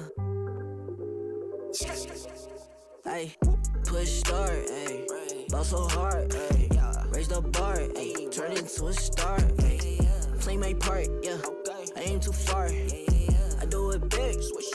I keep it large, okay. Live it up. Cause it's fake, better give it up. Young, but I feel like I've seen enough. Numbers going up, better keep it up. Ain't slowing down, better live it up. About too hard, ayy. What? About too hard, ayy. What? About too hard, ayy. About too hard, yeah. I'm killing your favorite rapper with minimum effort. Yeah, your coach getting severed. The industry dry as a desert. Do whatever it is that you think that you're doing, I'm doing it better. Straight W's, that's my letter. Don't got no snakes, only ladders, ayy. They tryna figure out what's on our plate. Infinity sideways, we already ate. Skipping this basic, skipping this classes. Stay out of trouble, now I can relate. Nevertheless, again, I'm doing great. I just finished this thing, ain't no debate. You ain't my dog, you ain't my family, and sure as hell, you're not my mate. Yeah, I take my place at the summit. I can't wait till we counting them hundreds. I cannot lie, I ain't rich, yeah, but when I say my time coming, it's coming. And some of y'all got ahead of me, to be honest, I wasn't even running. But very soon I'ma run it. I demand it, man, I want it. Push start, ayy. Ball so hard, ayy. Raise the bar, ayy. Turn into a star, ayy. Play my part, yeah. I aim too far. I do it big. I keep it large, okay. Live it up. Cause it's fake, better give it up. Young, but I feel like I've seen enough. Numbers going up, better keep it up. Ain't slowing down, better live it up. About too hard, ayy. What? About too hard, ayy. What? About too hard, ayy. About too hard, ayy. They not gon' like this. Don't like surprises. I cause a crisis. Man, I'm a scientist. With the music, I spice things up to my liking. Man, I want nice things.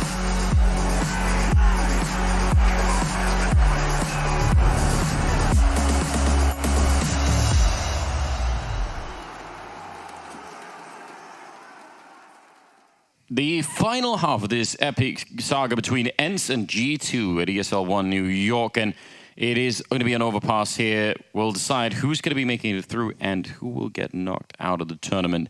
G2, 8 rounds on T side. That's pretty convincing, but again, we don't do everything that we thought was going to play out normally. Every time someone has a lead, every time someone's in a good position to close out the whole thing, they find a way to throw it away, or something else happens that's strange. So it's very hard to...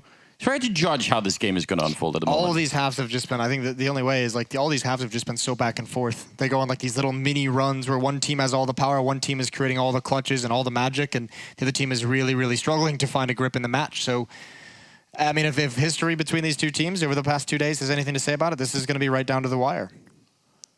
It's great. Wouldn't want it any other way. A smoke on a Molotov on X7 to begin with. Not seeing any P250s picked up at the moment, so... I don't know, you could do a lot with that. Alu with 16 kills coming into this second half. Lucky with 15. Keo and Amanek at 13, and then you go back to ENCE, 7 at 11, and Sunny at 10. Top 3 for each team. 4 players for ENCE right outside of Monster Tunnel. That flashbang nets them absolutely 0 information. Yeah, but Keo still has his, so this is like a little squad of just Lucky and Jax looking to find somebody. Now actually they're going to be rotating back. So the fact that those 2 players saw nobody, Keo takes as a sign that, okay, fine, no one's going to be here. Now he has to get back in a hurry. They need that flashbang. He's got it primed already. Can they do anything with it at all? That's the question. He's a little bit slow instead. Kenny with the headshot, and Keo's actually saved the flashbang for a while. That's in itself impressive, and he goes down. And that is not good news. Well, Jax is trying to make a play around the ramp side. He needs Kenny to hold him off a little bit longer. So close, both of those players. But look at the flank. They're going to try and stop the plant, and they're not able to do it. The USPs don't connect in time, but a big advantage. 3 on 2. Lucky very, very low. There's the flashbang. Keo's flashbang finally used, and they're going to protect the diffuser. Amanek from above. A very nice angle, and ENCE just barely lose out on the pistol round. Normally, you would say, if you get the actual bomb site, and then you manage to push the CTs all the way into the tunnels out there, you're doing such a great job. But the problem was, they were getting flanked, right? So then, suddenly, they have to fight their way back in to stop the defuse, and they don't have the high ground control. That was such a weird way to lose a round. But G2 are going to be thrilled about this, aren't they? Yeah, they have to be. I mean, again, getting started on the right foot. Very similar in the first half. They rattled off their first 4 in a row. Oh, and look at this. The odds have changed a little bit now. They've swung. They have swung. People convinced by the French side. they've been playing really good Counter-Strike. Again, there's something about watching Kiyoshima as an individualist. Think about how he's playing that T side a lot of the time, like alone, sneaking around, and he's so competent at doing that. He's so well qualified for that job. And also, I mean, the benefit of it being just a stand-in, there's no communication, like nothing for him to, like no obligations that he has to a teammate. Just play for yourself, have a good time. I might even want to do that even if he was permanent in the team. So, you know what? You just do you, and then the rest of us will figure something out.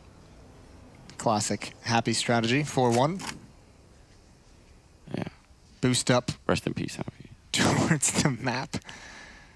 Sunny's at long. Sergey and Ariel in the bathrooms. The boost up yields results. They peek towards long. Sunny's ready for the follow-up as well. That was very dedicated to that fight where Sunny was also already scoped in. And X7 lurking into the B bomb site is doing some work, doing some really fine work with that Galil. They just lost every single opening fight in this round. It didn't even look like ENCE, end game was even unfolded here. They just sort of snuck up to bathrooms, down to that L band at B, and then that's it. Winning 4 fights. Well, what? I think, were Alu and Sergey the first 2 to go down? Or have I lost my mind? It was the boost up, and I think the other one was picked, and then it was Sunny out towards long, holding the angle with that Krieg. And they both peeked into him. The rotation due to that was caught by X7, and then the follow-up. I don't know, that was a long time ago. So. Yeah, at least a minute. Jax is going to try and make his way with the Orkan. That's going to be working out fine. But yeah, I don't know. That's G2's celebration cut pretty short. Because again, just like in the beginning of the first half when they had that 6-2 lead, this should have been even better, right? The 9-7 should have been probably even like 11-7 by the time that ENCE is starting to feel a little bit comfortable. And now they are loving it. No money left on the French side, and ENCE has every chance to not just equalize, but maybe even do more than that. Now, for following the pattern of this game, that means G2 are going to be just winning this round. No problem. With the Deagles, the 3 Deagles, the AUG. Yeah, absolutely. We'll see how it goes. Fast-paced, 4 players towards B, going in towards short. Spam on Almanac to force him away. That's actually very effective. And even Sunny continued up, finds the kill onto Kiyoshima. So man advantage now as well. There's going to be a boost up from the CT side. Is Sunny not aware of it just yet? It comes in late. He still has his life. He's been dealt a lot of damage, and he returns some as well. As long as they don't get flanked, and Sergey is very aware that that could be happening, it feels like they're in a good position. Those pistols could still be a little bit annoying. It looks like they're going to try and boost over. It could be a very cool idea. The problem for G2 is that Jax is getting them so much information, but he's also the only one with the rifle. So he's saying, yeah, they're all over at that B bomb site, which is great. You get to stack it up, you're ready for the hit, but you only have pistols and 2 low HP players. At some point, it feels like Jax, if they want to win this round, is going to have to make a move. This is going to be so tough to hold on to, especially when all the utility comes out, all the flashbangs, the Molotov, and Jax still has not budged. Wow, that's quick. Kenny was actually trying to make his model really small by looking into the ground, but then the Molotov landed on top of him, and then it doesn't even matter what kind of acrobatics you're doing in that corner. But the flick from X7 was lightning fast, wasn't it? That was great, especially because the Molotov was there as well, and I think he was holding on to that position just a little bit longer than X7 would have liked. So yeah, very cool. It's going to be 9-9. We're all tied up, Anders. Who you got winning this? All tied up. I'm going to... I don't know. Uh-oh. Gonna go for French Counter-Strike? Yeah. Back him up? Yeah. You really want to? I am gonna do that. You sure? I've had my heart broken by French Counter-Strike so many times. It's not even funny, but yes, I'm gonna go with the French. Buckling in for one last ride? Yeah, there's something about them. Like, they always convince me in the end, Just the thought that you could relive some of it. Some of the glory days. It's also exciting because... it is sort of like following, one of those days of our lives type of, TV shows that last forever, and, people betray each other left and right, and it's like At some point, you were thinking this so is sort of... it's a soap opera. Yeah, exactly, right. And at some point, you would think, like, this is awful writing, but I kind of still want to know what's happening next. It's terrible writing, but damn, is it good. Yeah, you know? I can't wait to see next week. Yeah. That's what it feels like. What season are we in of this soap opera? Oh, we're real deep now. Yeah, this is like 35. We've got, sort of, lovers returning as well. You've got the people who were always meant to be with each other, but they couldn't. And then, suddenly it's like, oh, well, now we finally can get, Kenny and Shox in the TMT. But no, but then it doesn't work out. Our shared hatred has brought us together, and now it's developed into something much deeper and more meaningful. Yeah, I think there's a really good parallel being drawn here. I think somebody could do some amazing photoshops. You know a video I haven't seen in a while that is actually hilarious while we have this downtime of this eco round. What's the video? It's like Duncan doing one of his videos where he's explaining how RPK was called back up to the French teams, and then someone did the animated comic with his voiceover. Yeah, that's unbelievable. We need to find that video again. I remember that moment very well. Yeah, someone could do that. Link it to us. Jax, seeing the gun barrel, I think, and winning the fight against Alu, that was a weird mistake. It really doesn't matter. This position from Sunny. Oh, yeah. That should be the game over, shouldn't it? Yeah, this is the checkmate play. This is like, you're all dead. I'm sorry. The USPs aren't going to save you. Easy kill for Sunny. Even second, he's going to go back for more. He wants the bonus money. He wants it all. Not going to get the third frag, but he's going to at least get the assist. And yeah, that's cracked open the bomb site very quickly. Nothing fair about that, which is exactly how you want to win rounds. 10-9. Look at the bonus money now on there. I mean, not the bonus money, but look at the money on ENCE, just in general, just the regular money. Just the regular money, the real dollars. They've got a lot of cash. They've got Rolex cash. I don't know how much does a Rolex cost. I've never even thought of buying one. They vary. Okay. From expensive to obscenely expensive. Well, I'm not gonna lie, I'm the sort of person that it'd be so unbelievably wasted on me, I would scratch it in one day. I'm the same way. There's no point in me getting Rolex ever. I'm the exact same way. Keo at the top of the stairs. Oh, that is a poor timing, but Almanek saves the day. Triple kill for him. I'm not even sure how that worked so spectacularly. Alu knows he's got him trapped, knows he's got to go for that fight, and now he's forced away. That looked like it was about to be a disaster for Keo. Get that man a Rolex. That was some, having some bling bling on top of that play. It was beautiful. He's had so many of those today, I feel like. He has, and even now with the M4, but I feel like the Krieg has been just the main thing. Like, he's just been deleting people at almost any range. 2 versus 4, 50 seconds. There's no way to lose that round if you're G2, right? Absolutely 0 ways you can do that. Yeah, hold their champagne. Just don't fight Alu. Yeah, smoke him off, leave him alone. It's better that way. There we go. Amanek with a quad kill now. And X7 in a 1 versus 4. So again, for G2 now, just save the rifles. Again, we've already established Carlos the round. So we've already set the rules, the parameters for this particular simulation. And X7, yeah, he's going down. Keo's gonna steal the ace away from Almanek. Yeah. Which is fine. We'll forgive it. Right now, this is about trying to stay in the tournament. 10-10, all tied up. All these games have been like this. Right, but it feels like G2, they won. They finally stopped the streak. We'll see if they can build one of their own. They've got some money. ENCE is digging real deep into their wallets as well. Everyone's sitting around 2K, so 2 more victories for G2, and they'll finally have broken ENCE if they can actually manage to string them together.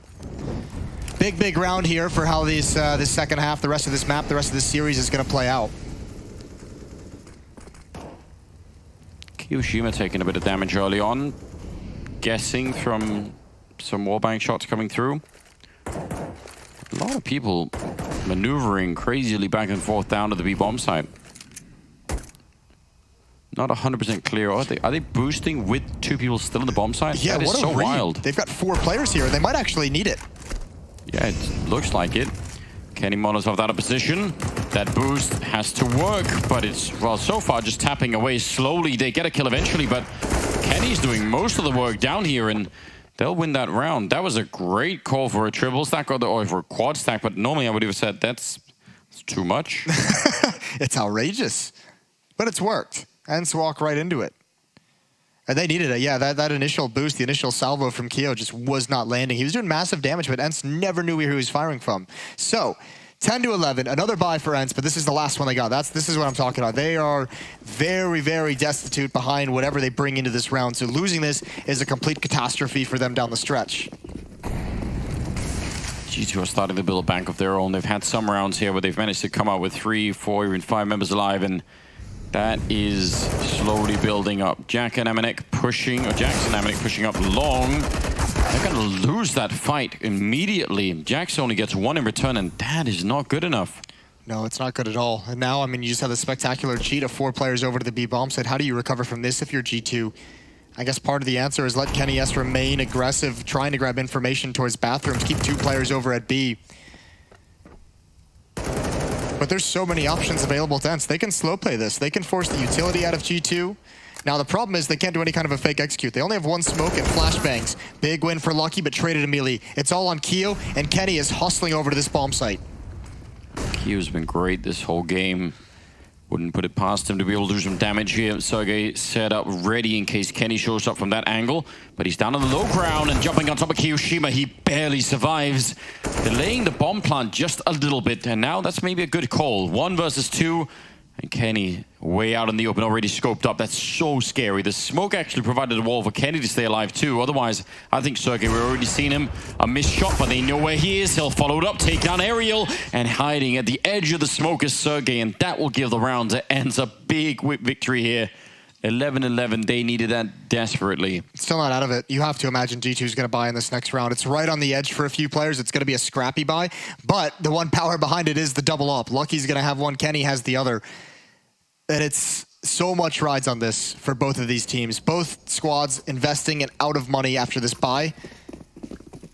This determines who controls the money situation in these final 7 or 8 rounds. And it's going to be a big difference maker. Amanek and Lucky playing a little bit aggressively over on that side, but once Amanek falls back, you have to assume Lucky, yeah, he has to follow suit. And very, very slow start to this round for ENCE. Really being careful. I think they looked at what's left when they hit tab on all the teammates. They're just like, we might have to win this. This is a huge one. Mac 10 on X7. He's alone at the B bomb site. Oh, and he's got a long route to walk through that short sewer. Kenny's about to turn the corner with the AWP. He's got that kill. No chance for a response. Lucky has his up towards long A, and he's got one as well. The double up setup is working perfectly for G2. They've got 2 picks on the extremities, and look at the mini-maps. Look at all the blue dots just sinking back deeper into the bomb site. They want to force ENCE into a commitment. And this is the perfect start, not just for the double ups, but also because there's no grenades left on G2. So if it had gone into an execute where they had to do a retake or anything like that, it would have been tremendously difficult. Now instead, they've got a lot to work with here, just in terms of the man advantage. 40 seconds on the clock, and ENCE have a smoke as well. How do you get that working? I'm not sure where you even put that smoke.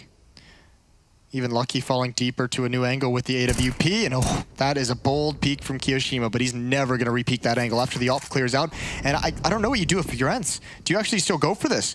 18 seconds on the clock, and they're lining up like they want to. They're fortunate no one's peeked. There's the off angle, opening kill for Aerial. It's possible, but Lucky missed shot. Bomb is on the ground, 10 seconds on the clock still, and now they get aggressive, and there's no chance, especially with that flank. Sergey can't find a target to shoot at.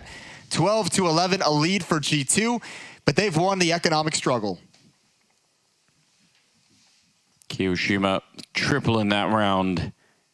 And yeah, just finally breaking the bank of ENCE. That is going to be the real difference maker here. Catching him in the middle of the tunnel. Definitely bad news. No bomb plant, no money, and I don't know. I mean, you sort of asked the question halfway through, but if they had saved those 3 rifles, this round would have still been a pretty lethal one. Like, they could have done so much with it. But the fact that they went for it seemed almost hopeless. Well, and then also on top of that, you're buying into this round, you're investing into pistols and armor, so that's just going to hurt what you can bring forward even in the next one. And look at all the damage you've already taken. ENCE in a really tough spot after fighting this hard through Dust 2, losing it overtime, 19-17. Nuke is what, 16-11 victory, I believe, for the ENCE side of things. And now here, stumbling close to the finish line on overpass. Yeah, luckily for ENCE, I mean, at 12-11, it's not like this is their last chance to do it, but you just, if you don't do some damage in this round, take some rifles away, then the economy for the French side is going to be so much better, and then you've got to win a bunch of consecutive rounds. 48 seconds as they make their way towards the restrooms here. Kenny's got the right idea, even just letting them know. Amanek, that was a clever sort of, he was crab walking, pre-firing, backing up. Flashbang from his teammate as well. And I don't think now that definitely seals it. These Deagles are just desperately looking for something, anything. Bombs on the ground. Sunny's going to go pick it up. Amanek still with eyes on it, still using the angle to at least have the information. He's done massive damage. And these guys, they need to go die. And, well, that helps. The grenade just dropping at your feet. And Alu goes down as well. 13-11. And still, because of the Deagle investment, because of the armor investment, no one from ENCE has any money to spend. It might be, I mean, I guess maybe if you're feeling desperate enough, you go for another one of those half buys, another one of those Deagle and armor, just to see if it does anything for you. But there's no rifles you can bring out here. Yeah, I mean, I just don't even know about that. They could do it, but depending on the level of preparation and how good they feel about overpass, this is where you want to see them have the full grenade stack, pick and execute that they like, and go for it. Now they're running through the fire into the bullets. It's not great. It's not the combo you want. But it was over quickly. And this matchup, we could actually just dub this the Greasy Burger matchup. The Greasy Burger matchup. And that could be like a trophy that each team travels with. Like, I mean, it couldn't be like you'd have to preserve it in some fashion. That wouldn't be too bad. I wouldn't be against that. We have these games every once in a while where it just, you know, feels like no team is really on solid ground in any way. What if you just got it sponsored by a different burger joint every time, and then we got catered? Would they see the upside? I feel like maybe some of those establishments, but listen, we can probably find some. I feel if you and I walk into that boardroom, we could convince them of anything. Say, you know what? This is going to be strange, but we've got a fantastic idea. We described it as a disgusting, artery-clogging cheeseburger, but if you sponsor it... That you love. It will be a delicious, majestic double cheeseburger with 6 slices of cheese. Ariel leading the way. You feel guilty for enjoying it, but it's so good. Yeah, very much like this game, in fact. 14-11.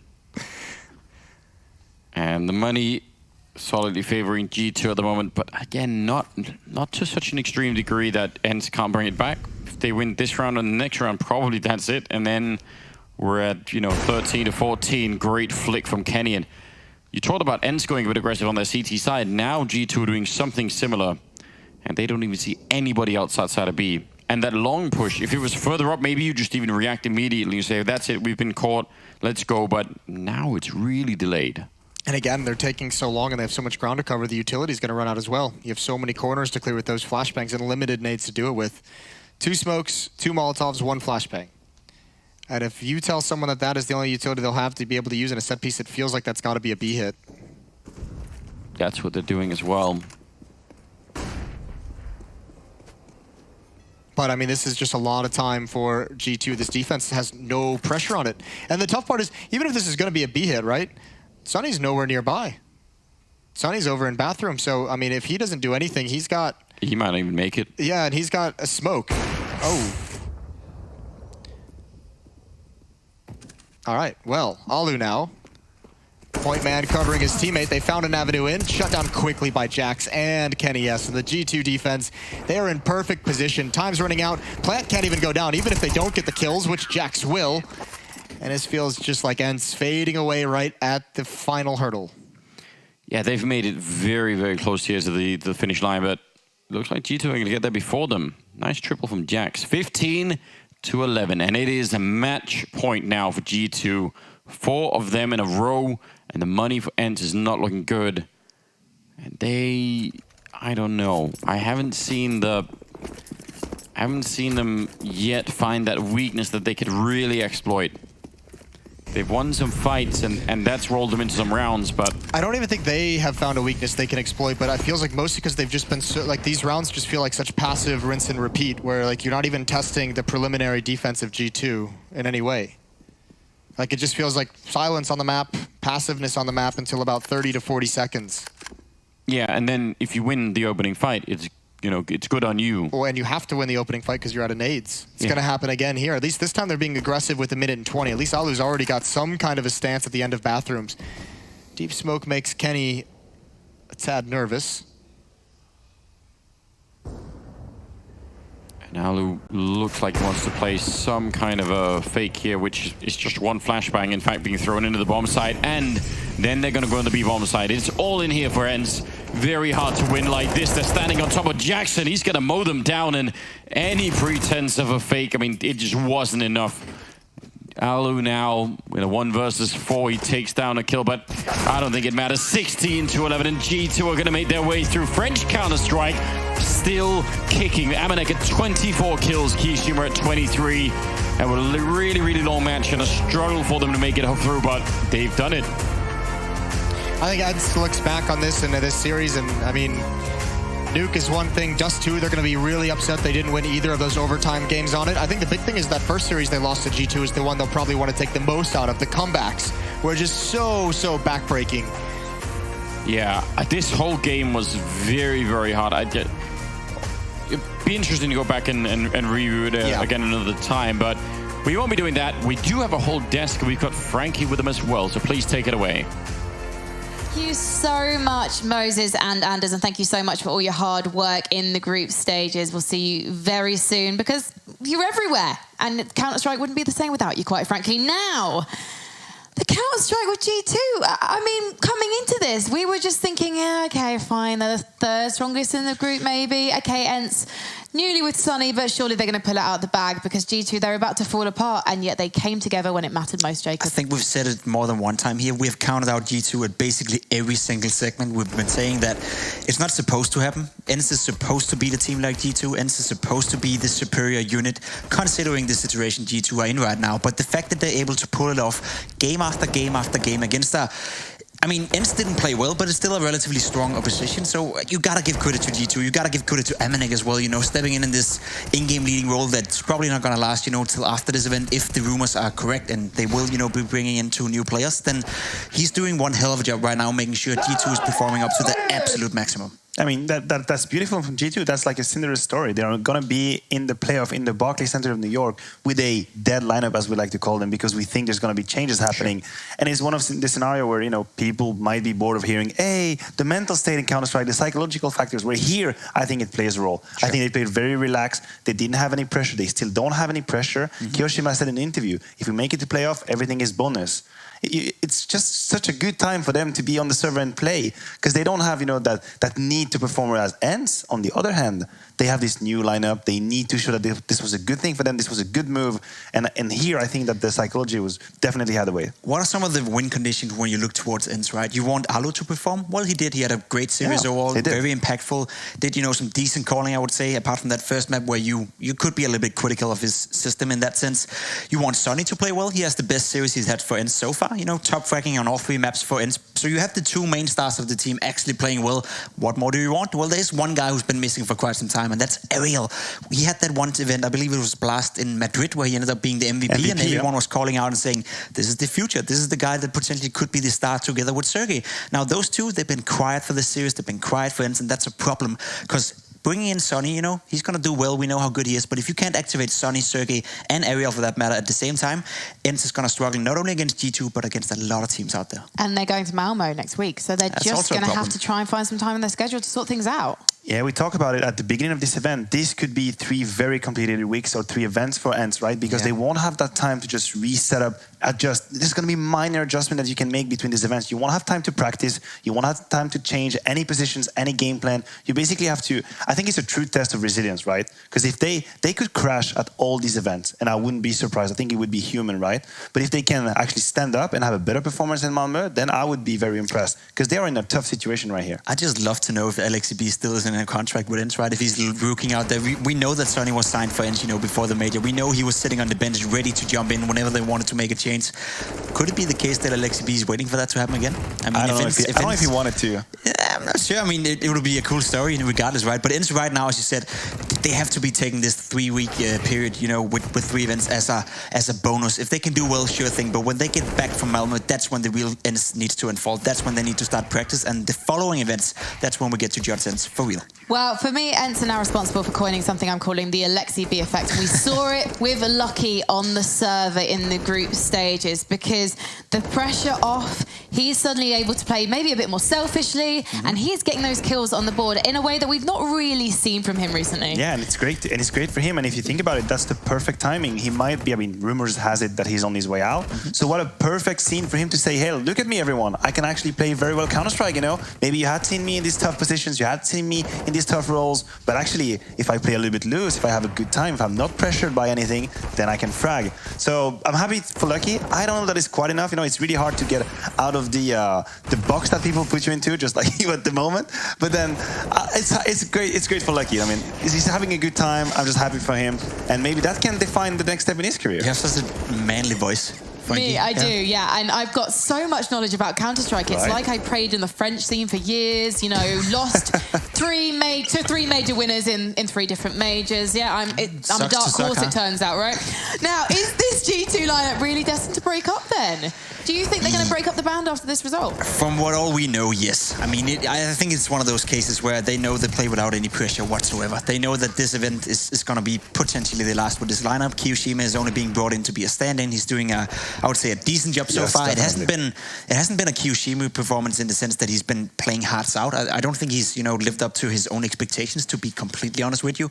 I think he would have liked to have a Lucky performance right here. He would have liked to be put in that window where, look at me, Complexity, look at me, 100 Thieves. Look at me, everyone. Give me all the money, right? So maybe that could happen in a potential semi-final against EG. We'll have to see. But I think G2 right now are just super, super happy that they're able to get so much out of what, again, you know, as you said, is effectively a dead lineup. A lineup that we're not going to see in any other tournaments. Moving on. Well, let's talk about their semi against Evil Geniuses then. I mean, on paper, it's got to be Evil Geniuses, right? They've got the widest map pool out of all of these teams, and G2 are having to find their form again with Kiyoshima, and he's not even going to be in the team for that long. So what can they hope for? Are you going to write them off again? Listen, yeah, I think I'm going to have to write them off, because if I'm going in my head through the category, individually speaking, well, EG, probably one of the most stacked lineup there is. Tactically speaking, well, you know, they actually are a team. They actually have a game plan. Sure. Map pool, very deep map pool. They play all the maps, all the tactical maps. Puggy maps, best rating they have. So there's just no way out. There's no way out. The only way is that EG could maybe be a bit flustered because they play against, you know, that team that they should beat, and maybe they, you know, they pay the price of that. But that's the only angle I can take. There's nothing that suggests G2 is going to be able to beat EG. Let's be completely honest. Everything you just mentioned, you know, goes in the favor of EG. And I even think that they're right now super, super keen to show that they can play in front of a home crowd. They can go into a final, be the favorites, and potentially win a title. Let's not forget EG. They switched out depths, brought in Stanislaw, and that was with one purpose and goal. That was to be the #1 team in the world and was to be able to win tournaments, not only get into the semifinals. So a semifinal against G2, not nearly enough for EG. I think they're pumped and ready to go. Oh, right now I'm so jealous of everyone who's in New York. There to watch the Barclays Center this weekend. It's going to be absolutely electric. So I'm really jealous of this man right now. It's Sadakis, and he's on the sidelines for Kenny S. Thank you very much, Frankie. G2 are through, and I'm here with Kenny.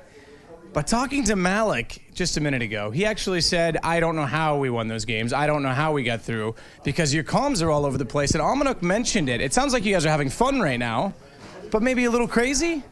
Yeah, I feel like everyone is playing without pressure at all.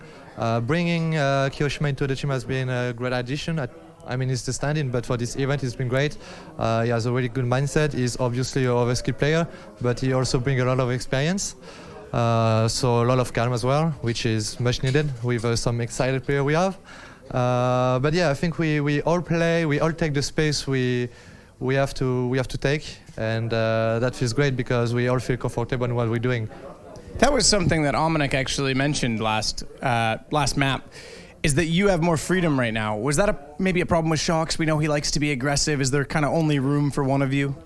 Yeah, I think it was mostly like the room for him because he's obviously a great player, and like everything he called, like he has a brilliant mind. But in the other end, I was pretty much erasing myself when he was within the team and trying to be more like a sport player. But yeah, as I said, I take the freedom I have to take, and the space, and just doing what I do the best, picking first kills and putting pressure on the opponents. They don't know where I am, and that's the job of an AWPer. Well, interesting that it works out with Keo. I'll come back to you individually because this event's got some special merit for you. But Kiyoshima, he mentioned before he didn't want to play in the French scene. Yesterday, talking to me, said he loves playing with you guys again now, and he would love to be on a French team. Where does he go from this? I mean, how important is this event to really putting himself back into the French scene, or maybe telling other teams he's ready? Well, this event is important for us because we want people to actually realize how good Lucky and Kiyoshima are when they are just free from everything that can be a parasite in their minds. But yeah, as I said, we're having a lot of fun, and Kiyoshima is definitely a great addition for that. And yeah, he's really like easygoing, and his experience is really important because sometimes I'm trying to calm people down and stuff, but having him as well is really helpful. Well, this event's been very good to you so far. Your numbers are excellent. The best numbers he's had in the last calendar year were here last year, so maybe the changes have been good. Kenny, best of luck on the stage. Oh, I like the handshake. Back over to you, Frankie. I like the handshake too. Kenny, you've never given me one of those. I'm going to have to talk. Right. You have to be a bro. I have to be a bro, it turns out. I'm going to have to shave my head for the next time I sideline. Jacob, nice. Final thoughts from you, because unfortunately we have to say goodbye to you now. Yeah, and I'm very sad about that. I'm going somewhere else. Final thoughts, I'm looking forward to see Astralis taking on Uptick. I think that potentially could be a fun match to watch. I think obviously Astralis are the clear favorites and looking for the tournament. I think it's cool to see EG, they were able to beat Astralis today. Hopefully sets up for what's going to be a banger of a semi-final between Astralis and Liquid if Astralis is able to beat Uptick in a moment. Well, we know it's definitely going to be a banger no matter who goes through to the semi-final. But before then, of course, as you just mentioned, we need to get our final best of 3 of the group stage underway. So don't go anywhere, because coming up shortly, we have Astralis versus Optic Gaming.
At the highest level of play, there can be no compromises.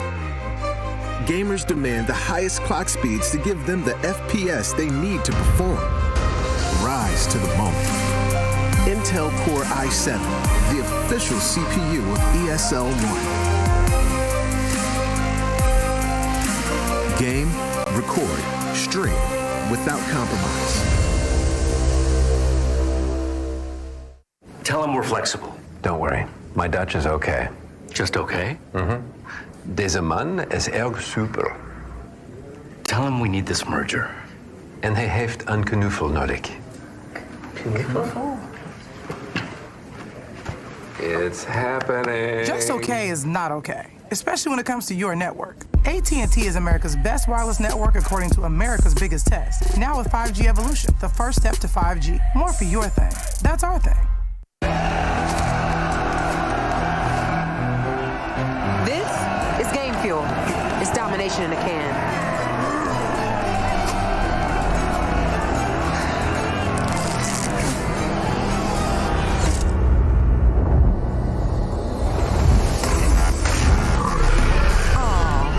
Tastes like loser tears. New Mountain Dew Amp Game Fuel. Victory in a can.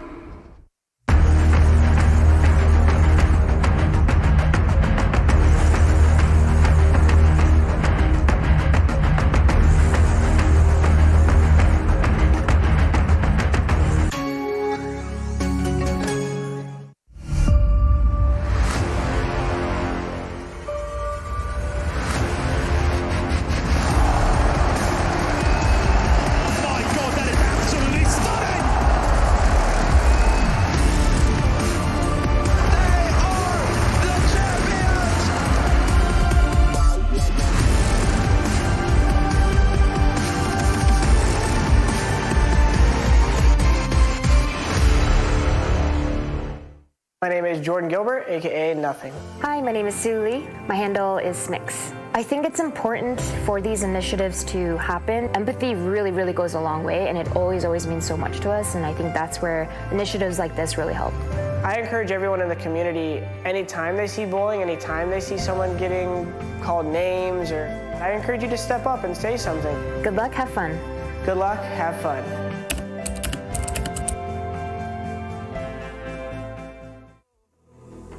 You take me high, you take me low, but I don't know how to do this on my own anymore. Oh no, now it's my leave for the melancholy. Cody fill a hole inside me. Damned if I do, damned if I don't. Now it's Xannies till I numb my psyche. Cocaine just to feel my heartbeat. Nothing to lose, nothing to gain. Sarah.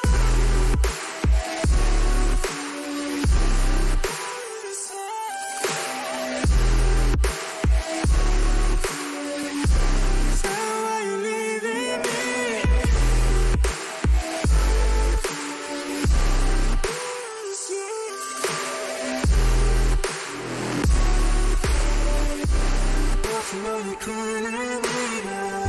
Sarah, I lost myself today trying to find ways to make you stay.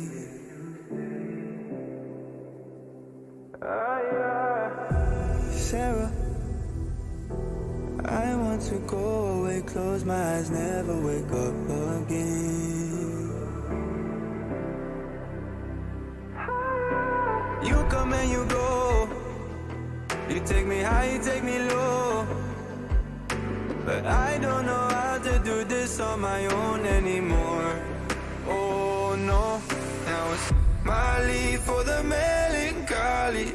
Cody fill a hole inside me. Damned if I do, damned if I don't. Now it's Xannies till I numb my psyche. Cocaine just to feel my heartbeat. Nothing to lose, nothing to gain. Sarah.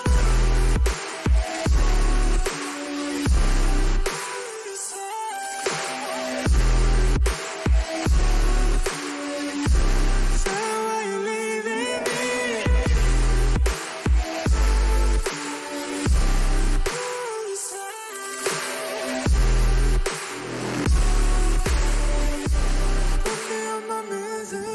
ESL 1 New York is brought to you in part by Intel, AT&T, Mountain Dew Amp Game Fuel, DHL, Asus Republic of Gamers, Betway, MSI, and Pay Safeguard.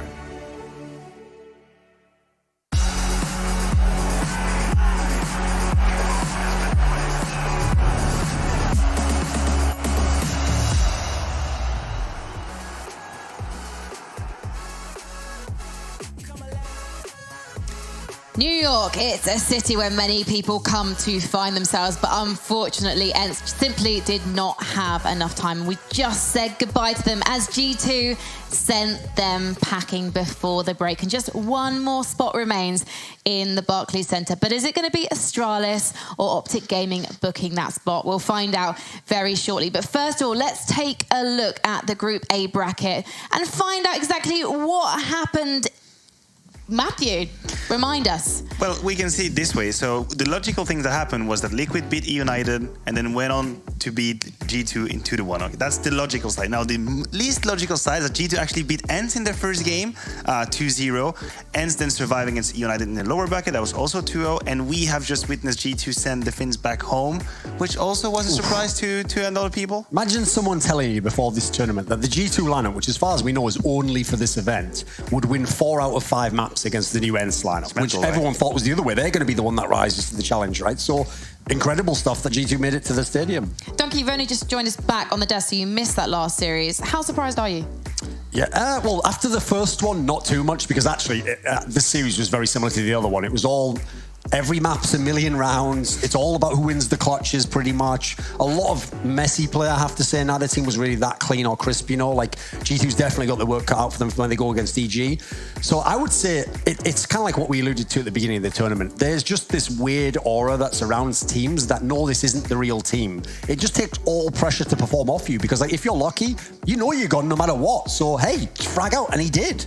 And Group A was meant to be the easy group, but all of those teams struggled. And here we are in Group B, the tough one, the fight. And yet Astralis, that top seed of this group, could be going home. I mean, this has to be the point of discussion. Evil Geniuses beating Astralis in that winner bracket final of that group. Now, there is an actual legit discussion about who's sitting on top of Counter-Strike right here. And this is why this tournament is so exciting. We have Liquid, Astralis, and EG. 3 challengers, 1 winner, 1 throne, 1 champion. And it's really not clear at the moment who is going to be at the top of the mountain. And imagine saying to someone again, even 6 months ago, oh, there'll be a team, NRG at the time, they'll actually win most of the series they play against Astralis online. That was unthinkable. They have a winning record against them at this point this year. And FaZe, we've already said goodbye to them yesterday on the B stream. Basically, coldzera, Nico held hands, walked off into the sunset without any results. I feel like they never really came to this tournament. Like, Brocky, fair play to you, mate. We got to see some of what you did. Nico had a map where I think he had 4 kills. coldzera had a map where it was like his 3rd worst map ever in his whole career. Wasn't a great start to that experiment. I mean, listen, they were happy because, yeah, obviously we get to play together, but the first event, this was a wash. Just forget this one. Well, we've got an interview with Zonic down on the sidelines because we need to know what happened to Astralis earlier today. So, Sadakist, take it away.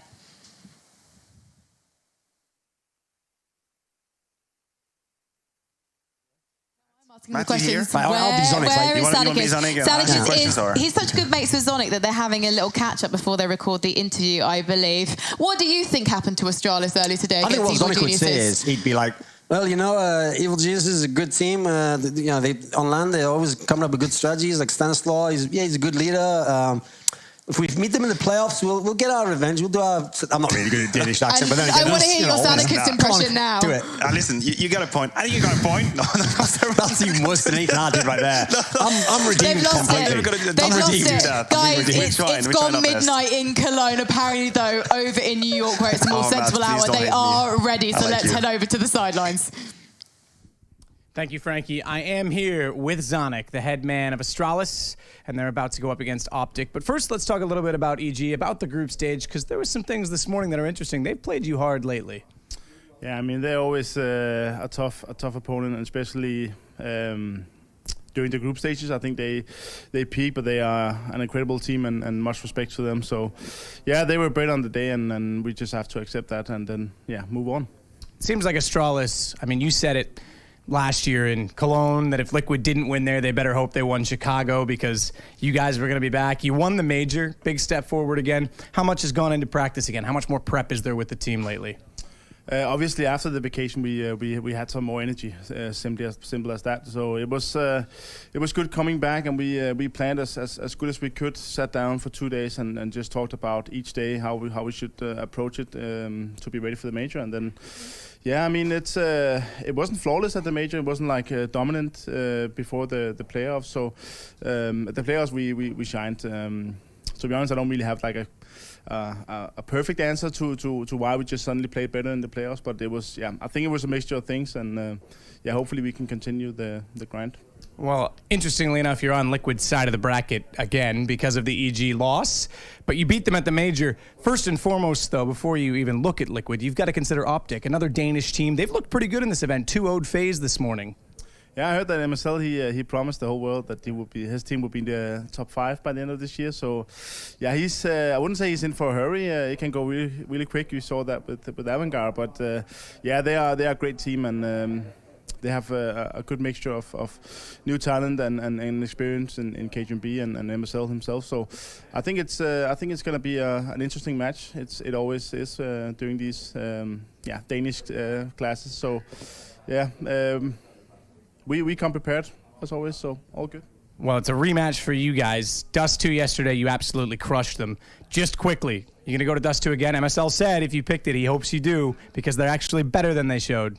Yeah, and Glaive talked about how team prepares through interviews and then how we prepare. So I guess MSL, he prepared in that interview. So, yeah, we have to wait and see. Talk is cheap, apparently, Frankie. That's what I'm getting from Glaive. Best of luck against Optic. Winner is into the Barclays Center playing Liquid in the semifinal. I mean, Zonic, that's the brain of a multimillionaire, surely. Like, that team and what he's done with Astralis is worth its weight in gold. But Zonic there, I feel a little bit disappointed. He had the opportunity to have a few fighting words for MSL and Optic. You know, sometimes you don't say anything, but by not saying anything, you actually give the whole game away. I think at the end, the fact that he was so cagey about what they would do, well, here's the part no one's going to think about. Yeah, they wrecked Optic on Dust 2. That looked great. But they've just played Dust 2 and lost it today, and MSL could have just watched that game. So as a result, like, there's a world in which maybe they're not going to... I think actually they're probably going to go for some weird pick on that map themselves. Well, let's find out if it gets weird, because we've got to take a short break, but then we'll be back to break this matchup down.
At the highest level of play, there can be no compromises. Gamers demand the highest clock speeds to give them the FPS they need to perform. Rise to the moment. Intel Core i7, the official CPU of ESL 1. Game, record, stream without compromise. Tell them we're flexible. Don't worry, my Dutch is okay. Just okay? Deze man is erg super. Tell him we need this merger. En hij heeft een knuffel nodig. Knuffel? It's happening. Just okay is not okay, especially when it comes to your network. AT&T is America's best wireless network according to America's biggest test. Now with 5G evolution, the first step to 5G. More for your thing. That's our thing. This is Game Fuel. It's domination domination in a can.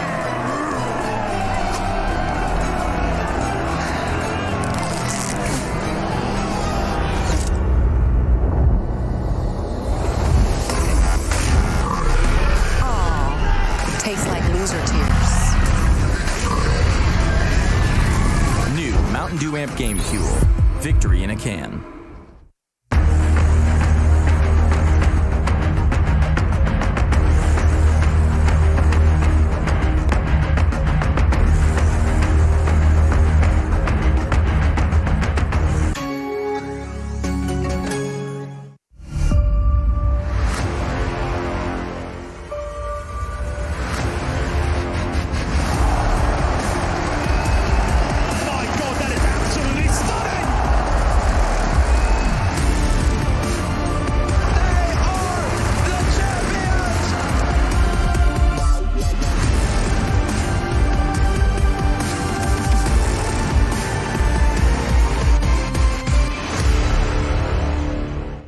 My name is Jordan Gilbert, aka Nothing. Hi, my name is Sue Lee. My handle is Smix. I think it's important for these initiatives to happen. Empathy really, really goes a long way, and it always means so much to us, and I think that's where initiatives like this really help. I encourage everyone in the community, anytime they see bullying, anytime they see someone getting called names, I encourage you to step up and say something. Good luck, have fun. Good luck, have fun.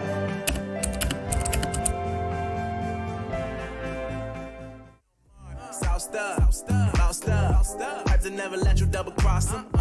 Moving through the city like it's Gotham. They told me get one, so I got one. Stop saying you're a boss when you not one. You ain't sacrificed, nah, you ain't lost none. All over the gram like you got a bag. You ain't big dog, we ain't hear none of that. I'm in the gym looking like a running back. And you know the flow, got 'em coming back. Who I was in the past, I'm unattached. Only focus in this moment is bringing the summer back. Oh, respect my grind, elevate souls and I spread good vibes. Young divine, you know I gotta shine. Raise your hands for a good time. Aight. Vibe until the morning, sleep until the noon. You said that you want it, so I got it for you. Let's all get together and show them how we move. We move, we move. 3, 2, bringing summer to drop. you. Oh, ready, let's go. 'Cause you know how we roll. Let's take it round the world and back again. Ready, let's go. 'Cause you know like I know. We'll take it round and round. Yo, hold up. Let me switch my flow up. Back in high school, they were telling me I'll blow up. Doing talent shows and man, everyone will show up. Got in an accident and still made it for them to go nuts. You know what? I'm so So what? I'm so That means I can't describe the way I vibe, the way I slide. And with the rhymes that make the dimes, I'll close their eyes and fantasize. I'm divine calling their phone number. No, you know I love it. And you know me, I can't sleep without blazing beats. On stages for their ones gracefully. And I got a smile that they hate to see. Young, black, successful, though life gets stressful. Though life gets stressful, go and vibe out with whoever you next to. Vibe until the morning, sleep until the noon. You said that you want it, so I got it for you. Let's all get together and show them how we move. We move, we move. 3, 2, bringing summer to drop. you. Oh, ready, let's go. 'Cause you know how we roll. Let's take it round the world and back again. Ready, let's go. 'Cause you know like I know. We'll take it round and round again.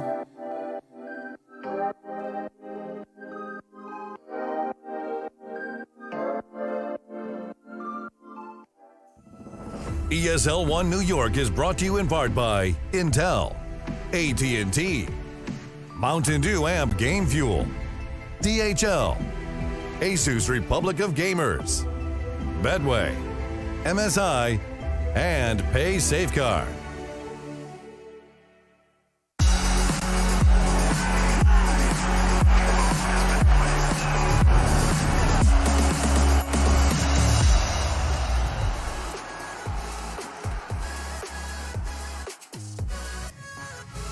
Welcome back to ESL 1, powered by Intel. And in the terms of the group stages, it's all coming down to this. A repeat of the Danish derby from yesterday, Astralis versus Optic Gaming. But can Optic really put off a true underdog story? What do you think, Corin? Listen, whenever domestic teams play, there's always like a certain element of just like question mark, can get involved. That things just happen. Crazy things happen. Obviously, MSL has led teams that actually have upset Astralis before that weren't supposed to, like the North team last year, DreamHack Masters Stockholm. So I don't think it's impossible, but this veto here will be very, very telling because same first bans, but is Optic really going to pick Vertigo into them? Is that what they want to do? No, exactly. It's actually Optic that picked Nuke. We were speculating Astralis might pick. So if you're Astralis, you go with the old pick again. You say, run it back. Even though we played it today and you watched it, doesn't matter. We're playing you now. That's their position. And I think it's a great statement from Astralis. No, MSL said in an interview, you want to pick Dust 2? Well, I mean, it's not a problem. We're going to pick it again. And Vertigo being a third map, I think it's important to say that 16-14 win from Astralis, I think, is the result of Optic having such a game plan going to the game. Yes. Using everything they have, every bullet, That's every resource. Right there. Exactly. And now, if they're going to play Vertigo again, if this goes to a third, which I don't think it will, I think Astralis is just going to destroy them. Well, we need to head over to our casters right now because we are about ready to get into this game. It's Tom Biz and Jason Kaplan. Yes, thank you very much, Frankie, and the boys at the desk as it gets into the late hours here in Cologne, but the early hours over in New York as we find out at the end of this match who the hell will be our last team. Tom Biz, I want to ask you straight up with this matchup with Astralis and Optic, even though I could probably guess who you're going to favor. Who is going to be moving into tomorrow most likely in your eyes? I think you'd have to be a bit mad not to bet on Astralis in this scenario. Like, they've already beaten them once within the tournament. They have the deeper of the two map pool, and wow, they've just won the major. So it's impossible really to bet against them. They are the heavy favorites going into this. Obviously, we know that MSL will know these players better than any other, but it's difficult to face off against such talented players. Device already opening things up with a double. The bomb left outside MSL on a retrieval mission to try and get this one back. Although already Zipix is actually going to put him down, and Glaive does the same to Cajun B. That is already the first round over, and we didn't even get to sort of build into that round. It was just such a quick play out from Optic rushing around the outside, and they got destroyed. Well, you saw Zonic interview with Sadakis actually before the match even began, talking about how MSL's had some big words, saying we're going to be a top 5 team by the end of the year, and they don't need to rush it. But for them to have a chance to do that, I think this is like a decent start for them. Just to imagine kicking off their potential spree in this year by beating Astralis in a best of 3, getting through the playoffs where Astralis couldn't. We all have dreams, Jason. We all have dreams. Whether or not they come true is definitely going to be a different story, but they obviously have to have hope, and they have to find, I guess, the holes within their team and try to patch them up, as right now Dupree is just knocking them down. That's going to be a quick 2-kill for him. And we'll be able to get down towards the lower side, but I don't think they're going to plant, though. Zipx going to be there, and Zipx will close it out. So Astralis with the early 2-0 lead. But what worries me, though, is we're going to Dust 2 as our second map. I think they've got to be worried about Nuke first before they think about Dust 2. Well, I'm just saying Dust 2 because it was a 16-1 when they met yesterday. Yeah, I don't think it'll be as bad. I think that's a map where they really do rely on Config. Like, he is someone who definitely can dominate a map of Dust 2. He's had some incredible performances before. The only problem is those performances are rarer nowadays. Like, he's not just dominating like he used to. I think he is a very confidence-based player, so be interested to see what we get. He actually finished with 8 kills on that Dust 2 match, where he had KGB finished with 16. Ooh, hello. And KGB was #1. This is aggressive. Pushes around the outside, gets a first, but Tessa's there at least to get the trade back. Not the worst case scenario, especially as that's one of the only rifles you actually see currently on Astralis. Sure, you have a FAMAS on Device, but the other is in this man's hands. They kept last round fairly clean, so it's not too much of a worry in terms of economy. Like, there will be a purchase into the next round for Astralis, and this is sort of played off as a bonus round, which nowadays in Counter-Strike you don't really see too often. Like, you don't get these scenarios where you have enough money to buy into opportunity to really hurt Optic early on in this game. You can see they're trying to set up for a potential play here. They have time on their side, though. 50 seconds left to go on the clock. They do have the AK, the SG. Actually, they have pretty much all the weapons they could possibly want. Problem is, look where Zipx could be playing. Up close and personal. If they come around this corner, he could potentially get a spray down onto 2, but Tessa's being on 14 health. We'll get the first. That's Nico falling. Tries to spray onto the second, but Glaive will be there to back him up. And then we'll take Config down, which in reality is a very big kill, considering Yeah, you don't kill Tessa's, but he's still on 14 HP and has to somehow stay alive in a 2-on-3. So taking out a full HP target going to work out for Astralis. And not to mention, you have Dupree being a sneaky snake. And look at that, long-range shot comes through. KGB by himself with a lot to do to save this round. Yeah, there's so little time. 15 seconds. He just needs to try and kill everyone off. He has at least managed to get a first kill, but Dupree very quickly trades, and a great round in the end from Astralis. Like, you can really see the sort of plays off of each other already starting to form, like Zipik's getting that kill, but then milliseconds later, Glaive is there and doesn't even fight after that. He's just like, all right, I know that there's a player down on the site. Communication there, and even just some of the more free-flowing positions allowed for Magis as well to get aggressive. Like, that's something that Optic are going to have to deal with. And they did manage to win a game earlier in the day on this map, but well, as you can see from the Betway odds, it's a very different scenario. They're playing against a brand new FaZe team who probably don't have too much in terms of maps prepared, whereas the opposing side is, well, basically one of the best teams in the world, or at least was one of the best teams in the world on this map. It's not quite the 1.1, was it 1.01 to the 9 we had with Deep looking up against G2, which did sway in so many different directions. But Astralis looking strong. 4th round going to be on the board here in a few seconds. Let's test this with the P250 can do something about it. But Tom, you know, looking at Astralis and how they played, like, this is a team that only gets scarier the further they get in a tournament. Yeah, they drop some group stage games, but when it comes to playoff time, they just do not lose maps. If I'm not mistaken, at the major, they didn't drop a single map in playoffs. So, yeah, well, that's been their stat for the last few, so that's why they are so formidable. They are basically, if you created Flipside, but in God mode, like they always just played amazing at the majors. They may have even, they had some sort of poorer performances before it, but when it came to a major, they always turned up. Well, it's going to be sexy as well if they do win. Sexy is, I guess, a really weird word to use for this. It's them versus Team Liquid in the semifinals. Yeah, and then potentially the rematch of their match earlier today in the finals. But obviously, long way to go. They've still got to get past Optic. We're not writing them off just yet. They've managed to get themselves this far. Hey, we got G2 through. Now we potentially get to see Optic. If they can win this match, it would be interesting to see if that could happen. It's not quite the same scenario. Like, Optic have to try and come back and beat the team that they lost to in fairly dominant fashion, whereas G2 just had to win again. True. It's not true. It's like they did the same thing as they did before. Like, it's not quite as impressive as what Optic will have to achieve. I don't want anybody like thinking they're going, yeah, no, G2 beating ENCE is just as good as if Optic beat Astralis. No, this would be a massive upset in the tournament. And obviously, if Astralis don't actually get themselves to the arena, that would be ridiculous. Like, nobody's expecting that here, and well, that's what Optic have to fight against. Either way, in terms of map control, it's looking like they're going to make a play towards the B site. They've gained Secret at least, although there's already a rotation from Magisk ready and waiting, and you can see Glaive is just spotting here. He still has utility. They've been holding on to quite a lot in this scenario and just trying to literally burn down the clock. Well, 30 seconds left, and there's really not much time left to burn here.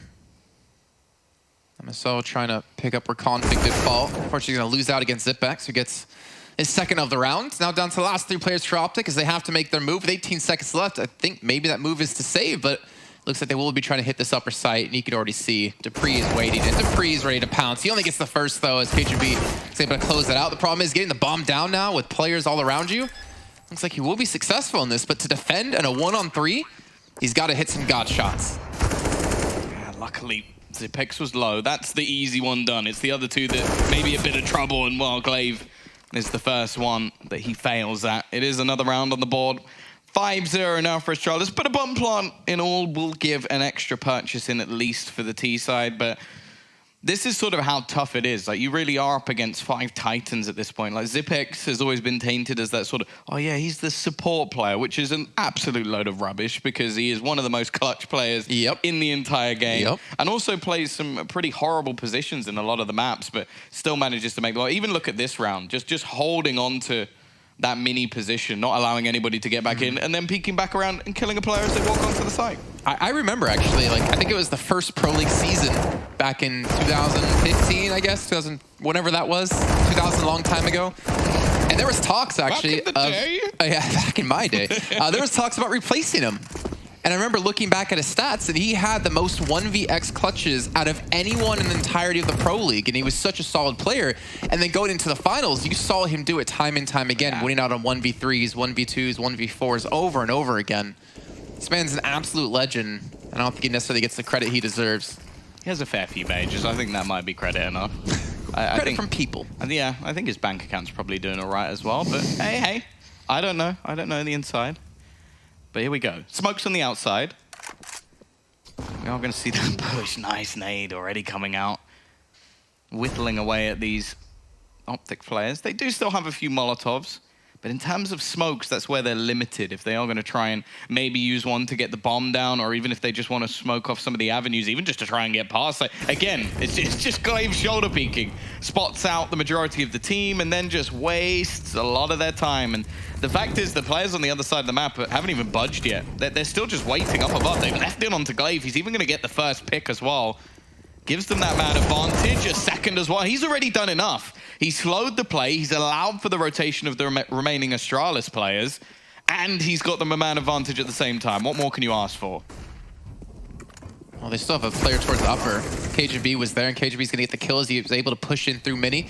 dupreeh waiting though, gets the bomb now down. 20 seconds left to go. KGB again, alone versus 3. And this time he won't even get a single kill or the bomb plant.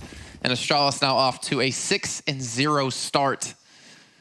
You know, we talk about Astralis and how definitely going to be the favorites in this matchup, but we also have to keep in mind that Optic, they're basically playing not only for a playoff spot, but to kind of make a name for themselves, considering they won't be with the Optic brand much longer. They got to find a new organization, and what a time to start things off of potentially being Astralis getting through the playoffs to get into that bidding war with some orgs. Yeah, well, they've got to pull off a miracle like that. I don't think that should be the turn-off for any organizations looking at this team. So, well, they can't be one of the best teams in the world. Like, that's ridiculous. Like, especially with the current climate. Magisk, very aggressive on this outer point. And, well, why not? 3 kills for him already. It is just pistols, but Config still manage to at least close out Glaive. Retrieving the bomb might be a little bit difficult because Magisk is not finished. He still wants to try and do a little bit more. Will be spotted out. Actually, another nice shot from Config. As said, he's sort of the player that you look towards in this team. Like, everybody else, at least in previous rosters, has been put as more of a supported player. I suppose Tessus is someone that's a little bit more of an unknown quantity, at least to the majority. So we don't really know what to expect, but at least in recent times, like, Cajun has not been a star. MSL has always been a sort of in-game leader type, and Nico, again, has been forced into more supportive roles. So it really does have to be a lot on the back of Config, and hey, he's done some damage in this round. Even a 3rd Deeg now. This really is costly. The question is, can he do anything more? Can he steal one away? At least getting in close, but Xyp9x is there to help out, finish off that kill from Device. Still, not a bad round for him. And you kind of hope that maybe leads to a little bit more confidence in some of his plays. And speaking of confidence, I remember the last time you and I casted Optic was actually during the Pro League this last season. And we saw MSL and just his, actually maybe a qualifier for like Chicago or something. We did cast not too long ago, and we saw his play on Inferno with the AWP and how like aggressive and cocky he would get with it sometimes. And it worked out in his favor quite a few times. The downside was, at least back then, he would get one, and then he would try to stay aggressive and then get caught out and die. But we know he can hit his shots. I want to see him start to step up with the AWP, maybe challenge the likes of Device if he potentially can. We're not going to see it towards ramp room because look at Xyp9x able to push up. dupreeh gets so aggressive, he takes lobby control, goes up the ladder, kills 2. And Optic Gaming now have to clear basically everything if they want to go back inside to their own spawn. This is just domination at this point. They're still pushing. They are not giving any map control up. Well, it's left all onto Nico. He has 1 kill to his name currently. He needs to add 5 more if they're going to win this round. I can't say I'm much of a believer here, Jason. He's going to be making his way in towards the site, though. Doesn't have control of the bomb. The only real positive is the fact that he has some time. Unfortunately, that time is cut short. Yeah, and look at the way Astralis are playing, like how aggressive they're being.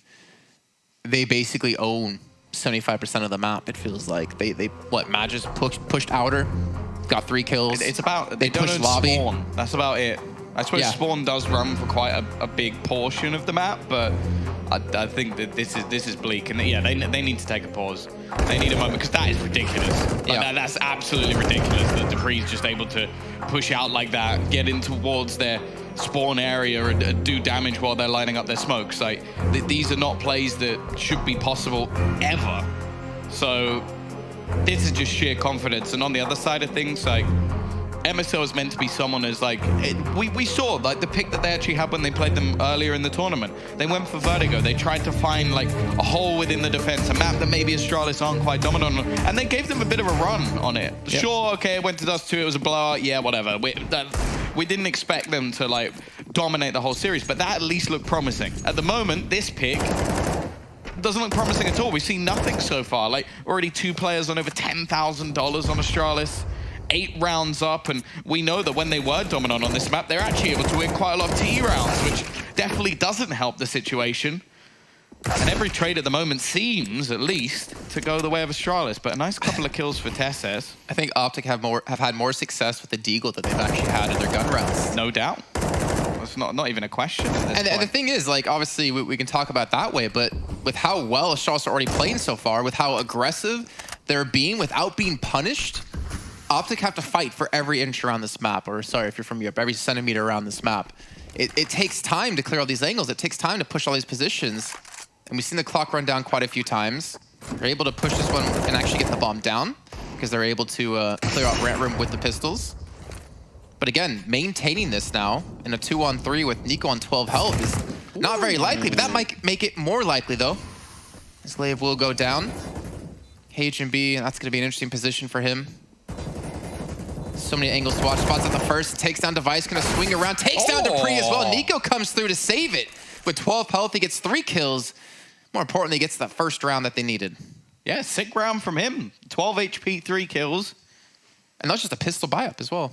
Yeah, that wasn't much invested from them. It was actually just weapons that they found along the way that was able to do the majority of the damage. So, yeah, and especially when Zipic starts things off like that, like, he almost got 3 kills. Like, Tessa's was, I don't know who it was very, very low on HP. It was actually Nico. If he gets that kill, then this clutch isn't even possible. So, yeah, almost still for the CT side, but now we're starting to see a little bit of a build. A nice early pick comes in onto Device. MSL winning that early AWP battle, and now they can actually look to try and set up into some of these rounds. The problem is the nade damage back in return. Config and MSL down below half HP, and they can't really afford to give anything here. But I think this should at least earn them a little bit of respect, because that was something that clearly Astralis were not giving them in the early portions of this map. I wonder if that respect actually will be earned, though, considering how aggressive Zipex is still playing and still potentially being able to play if he wants to push up in towards Radio Room and further. Glaive's still gonna be able to catch him out if they push around this corner. With them already being low HP, it might be deadly. First shot comes through, takes down Nico. Escape, this is gonna be tough as he jumps down, and Testis will not allow him to run away this time. But still, Dupree's there to back it up. Man advantage might be for Optic at the moment, but I still feel like Astralis are in such a good position. I feel like they still have the upper hand here, especially if Dupree gets a shot off. Yeah, that's exactly what he needed. That's also the bomb, and well, now Zipex peaks at exactly the same time. And the moment they turn around is when he'll push into the round, and one by one we just see them fall. 20 seconds left. It's the same scenario again. It's always KGB in these clutch situations. He's not bad at them, that's for sure, but everything just falls into place for Astralis. Every little bit of timing was perfect on their side, and well, once again, they managed one. They at least got a little bit of a bonus in economy. I don't know if you could check. I think they should have enough money for a buy here, right? Yeah, they do. They got 7K on Nico, 6.7 on MSL, and like 4.5 or higher on everyone else. So they definitely have the buy. But again, it seems like their faster play might actually work out. Because the round they took was actually catching out Zipex on headshot box. Yeah, on headshot box over towards Ramp Room. And then they're able to push that down towards lower. Yeah, you could say, Nico got a little bit lucky, being on 14 HP, getting the kill onto the man pushing towards Ramp. But still, it seems like the faster play is technically working out. Because then you even think about MSL. I talked about being aggressive opper before. He gets the peek in through Squeaky, took down Device. they get the early man advantage, and then if they can, you know, convert that man advantage into a round win, they can start putting some on the board. The other thing as well is that's only the second time they've managed to get a bomb down. Like, other than that, all the slow plays, they managed it once, and that was when I think KGB was in a 1v3. So, like, considering that's one of the only successful things they managed to do, then sure, maybe they should be picking up the pace. That's something that a lot of teams do on this map. Like, just attempt to just blow straight out of A every once in a while, just to try and catch them off guard. And I think the main problem we're seeing is Astralis are being given way too much space to make plays. Luckily, this time, Nico just finds a kill onto Magic straight through the smoke. And that will net them the man advantage once again. It seems like they're almost not forcing Astralis to give them respect off the get-go. Like, where's the man rushing? Oh my gosh, Clave just peeks around, takes out MSL. But we're not seeing them try to, like, you know, rush down vents, not get a man down there. We know Glaive or Magis likes to hold aggressively towards the outside. We've seen that now quite a few rounds in a row. They're not keeping, I think, Astralis honest. I think that was actually utility usage. Extra smart as well from Glaive, because in your mind, it's like, Magisk is dead. No one's going to push outside anymore. And then 2 seconds later, he pushes outside. Bomb dropped again, but ultimately at this point, they're just losing map control all over the place. Dupree is now just aggressive into the lobby. Like, if anybody comes around the corner, Nico's going to have to hard check this angle and just expect someone to be in the corner. Otherwise, okay, or just flick to his head. That works too. He at least seemed to be doing all right individually. Cajun was able to at least grab a little bit of map control back, but just look at the time, 25 seconds. They haven't even got anywhere near Xyp9x yet, and he's been someone that they've really struggled to get near. Now there's the peek out as well, and Xyp9x finds another. It's left all on to Cajun B. I've said that about 4 times in this map, and I'm going to tell you guys, it hasn't gone so well so far. In fact, I think he's lost every single one. And this one. Yep, that's, I think, at least the third 1v3 we've had for KHB. And it seems like the lurk isn't... It's kind of hard to judge the lurk at some sense for me, but it hasn't really worked out. It seems like when he has gotten a position to do something, well, he doesn't have his teammates there. They're already dead. They've been picked off. I think when you have one round and it's off the basis of pistols, nothing works. That is fair. I cannot deny that. And the problem is, like, the thing is, if you start trying to directly counter a lot of the stuff that Astralis is doing, that's where it plays even further into their hands. That's the toughest thing. They are going to go for an aggressive push, though. First time we've seen a proper rush in towards the site. Nico is going to get the entry, but there's still Magisk around, and he's been strong so far. Glaive with him to get that crossfire down, and they're just destroying the opposing team. This time it's MSL in the clutch. Hey, 1v4, he gets the first. The problem is the bomb is dropped, and they know exactly where he is. Surely this isn't possible, and wow, Device ends his suffering. 11-1. I mean, we did see, was it 11-1 with G2 versus Team Liquid on Inferno yesterday? I think it was 11-1 that turned to 11-4. Yeah, it was 11-1. So we've seen it be doable in some other matches over this event. It's CT side nuke. Like, if we go back a few years, it's not that bad. Yeah, it's really not. It's really not. You know, back when Very Games was around, when NIP was good. Low blow. Low blow. It's true. My bad. Look at this Glaive. Is he going to push him behind them? They're on pistols again. They've been successful with this before. Magis, though, waiting. Only get one, so a decent trade comes through. Not able to recover the weapon just yet. There we go. Nico's able to pick it back up. But Xyp9x is still going to be here. Confi's going to have to hit these Deegs yet again. Oh, so close to being caught out there. I think Xyp9x is expecting to be pushed. He's actually falling back further up the ramp, just waiting to retake this with his team. There's not a whole lot of utility on either side, in fact, and that's why we're sort of seeing MSL trying to get a bit aggressive to at least maybe get a kill, steal something away, give them a little bit more of a chance, but ultimately, it's very patient from Astralis. I quite like this. Just don't give them any weaponry, force them to plant the bomb, force them back into the site a little bit. Now they can start to try and pinch them in, and MSL has actually managed to catch out Glaive as he tries to rotate. Device is still around this angle, and he's just going to slowly maneuver his way through the vents. I don't know if they'll expect the second player. Dupree gets 2 kills before anything can be done, and now it's left all onto Config. We haven't seen too much from him, but this could be the moment. Already Dupree so desperately low on HP. The nade goes up, but Config isn't low. He has a good chance of this, and he will take it as well. Big clutch out from him. A second round on the board, at least, for Optic. Let's get Config lurking. Like, he's been able to pull off a 1v3 there. Worked out well for them in the end. And again, what was the strategy that won the round? Rush with pistols, get in quick. They took a little bit of time to get the bomb down. That's fair. But they got aggressive. They changed the pace. The other thing as well, though, is like, I'm not sure how much of this I can really put down to strategy. Like, obviously getting yourself into an afterplant scenario definitely helps, but both of their round wins are off 3Ks from one of their players right at the end of the round. So it's not like this is an MSL masterclass. This is more just a couple of individual plays that have at least got them a couple of rounds. So strategy-wise, it still hasn't gone very well. Yeah, sorry, I actually thought Config was going to fall to his death there because he was being shot as he was dropping. Knocked down to 27 off the bat. But we might talk about Optic only having 2 rounds, but the economy, look at Astralis. They don't have really any money to spend. Doesn't stop them pushing. Oh, yeah, of course.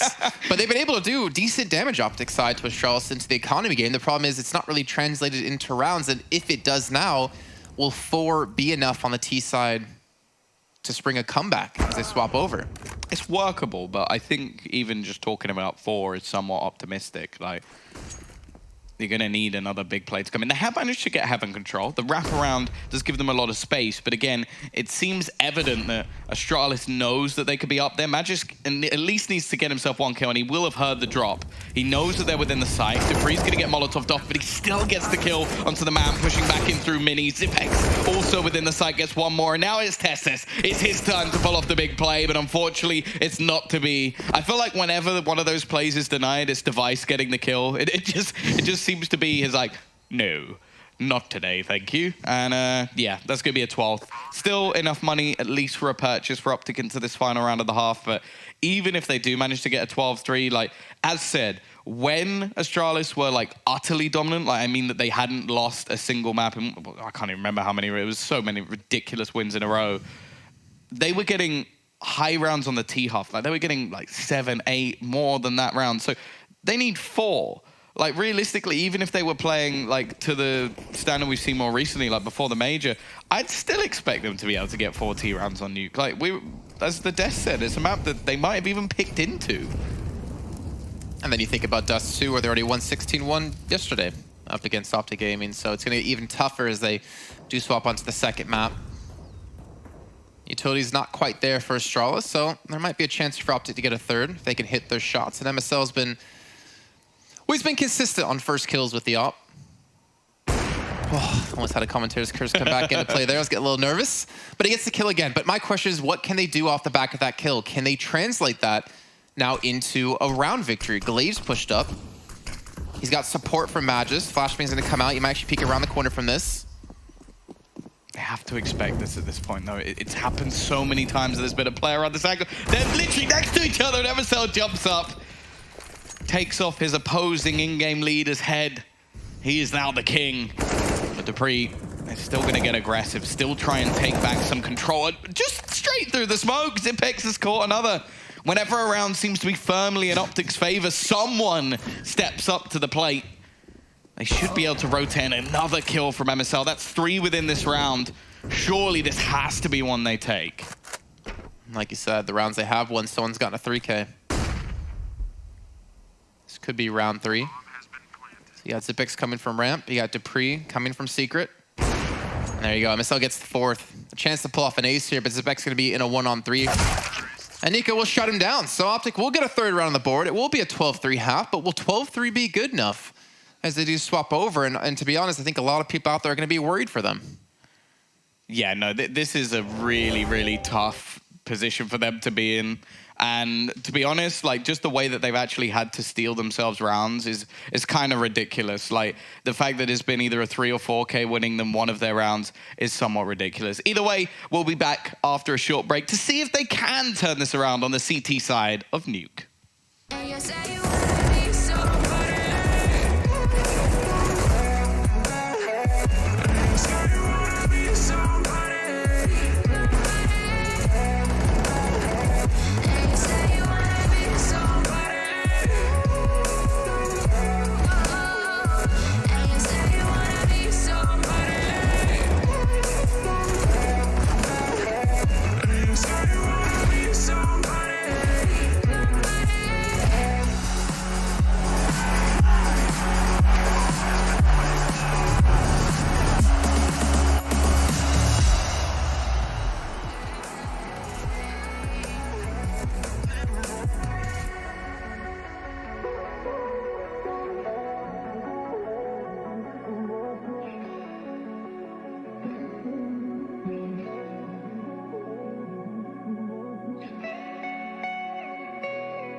Welcome back to the action of our first map here of the last best of 3 of the group stage. It's Astralis up against Optic, and it was a 12-3 first half scoreline for Astralis on the CT side of Nuke. I'm Jason Kaplan, still joined by the wonderful Tom Biz.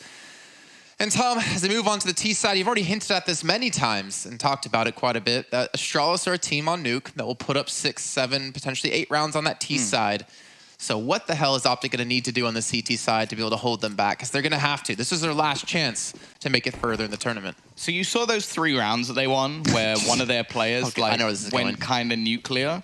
We need all of them to do that at the same time. Then they might be able to win the map. Okay.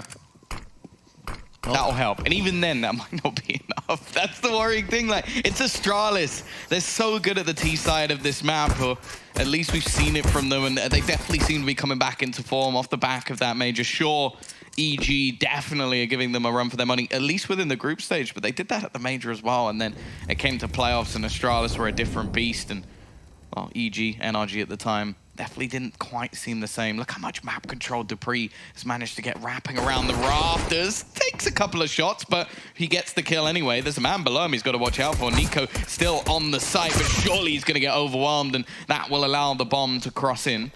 There's another player on the site itself that they have to deal with, just around that vent position. Config just waiting for that smoke to fade, lurking around these different players. It's all going to be who gets the drop on the other. Device is literally stood next to him.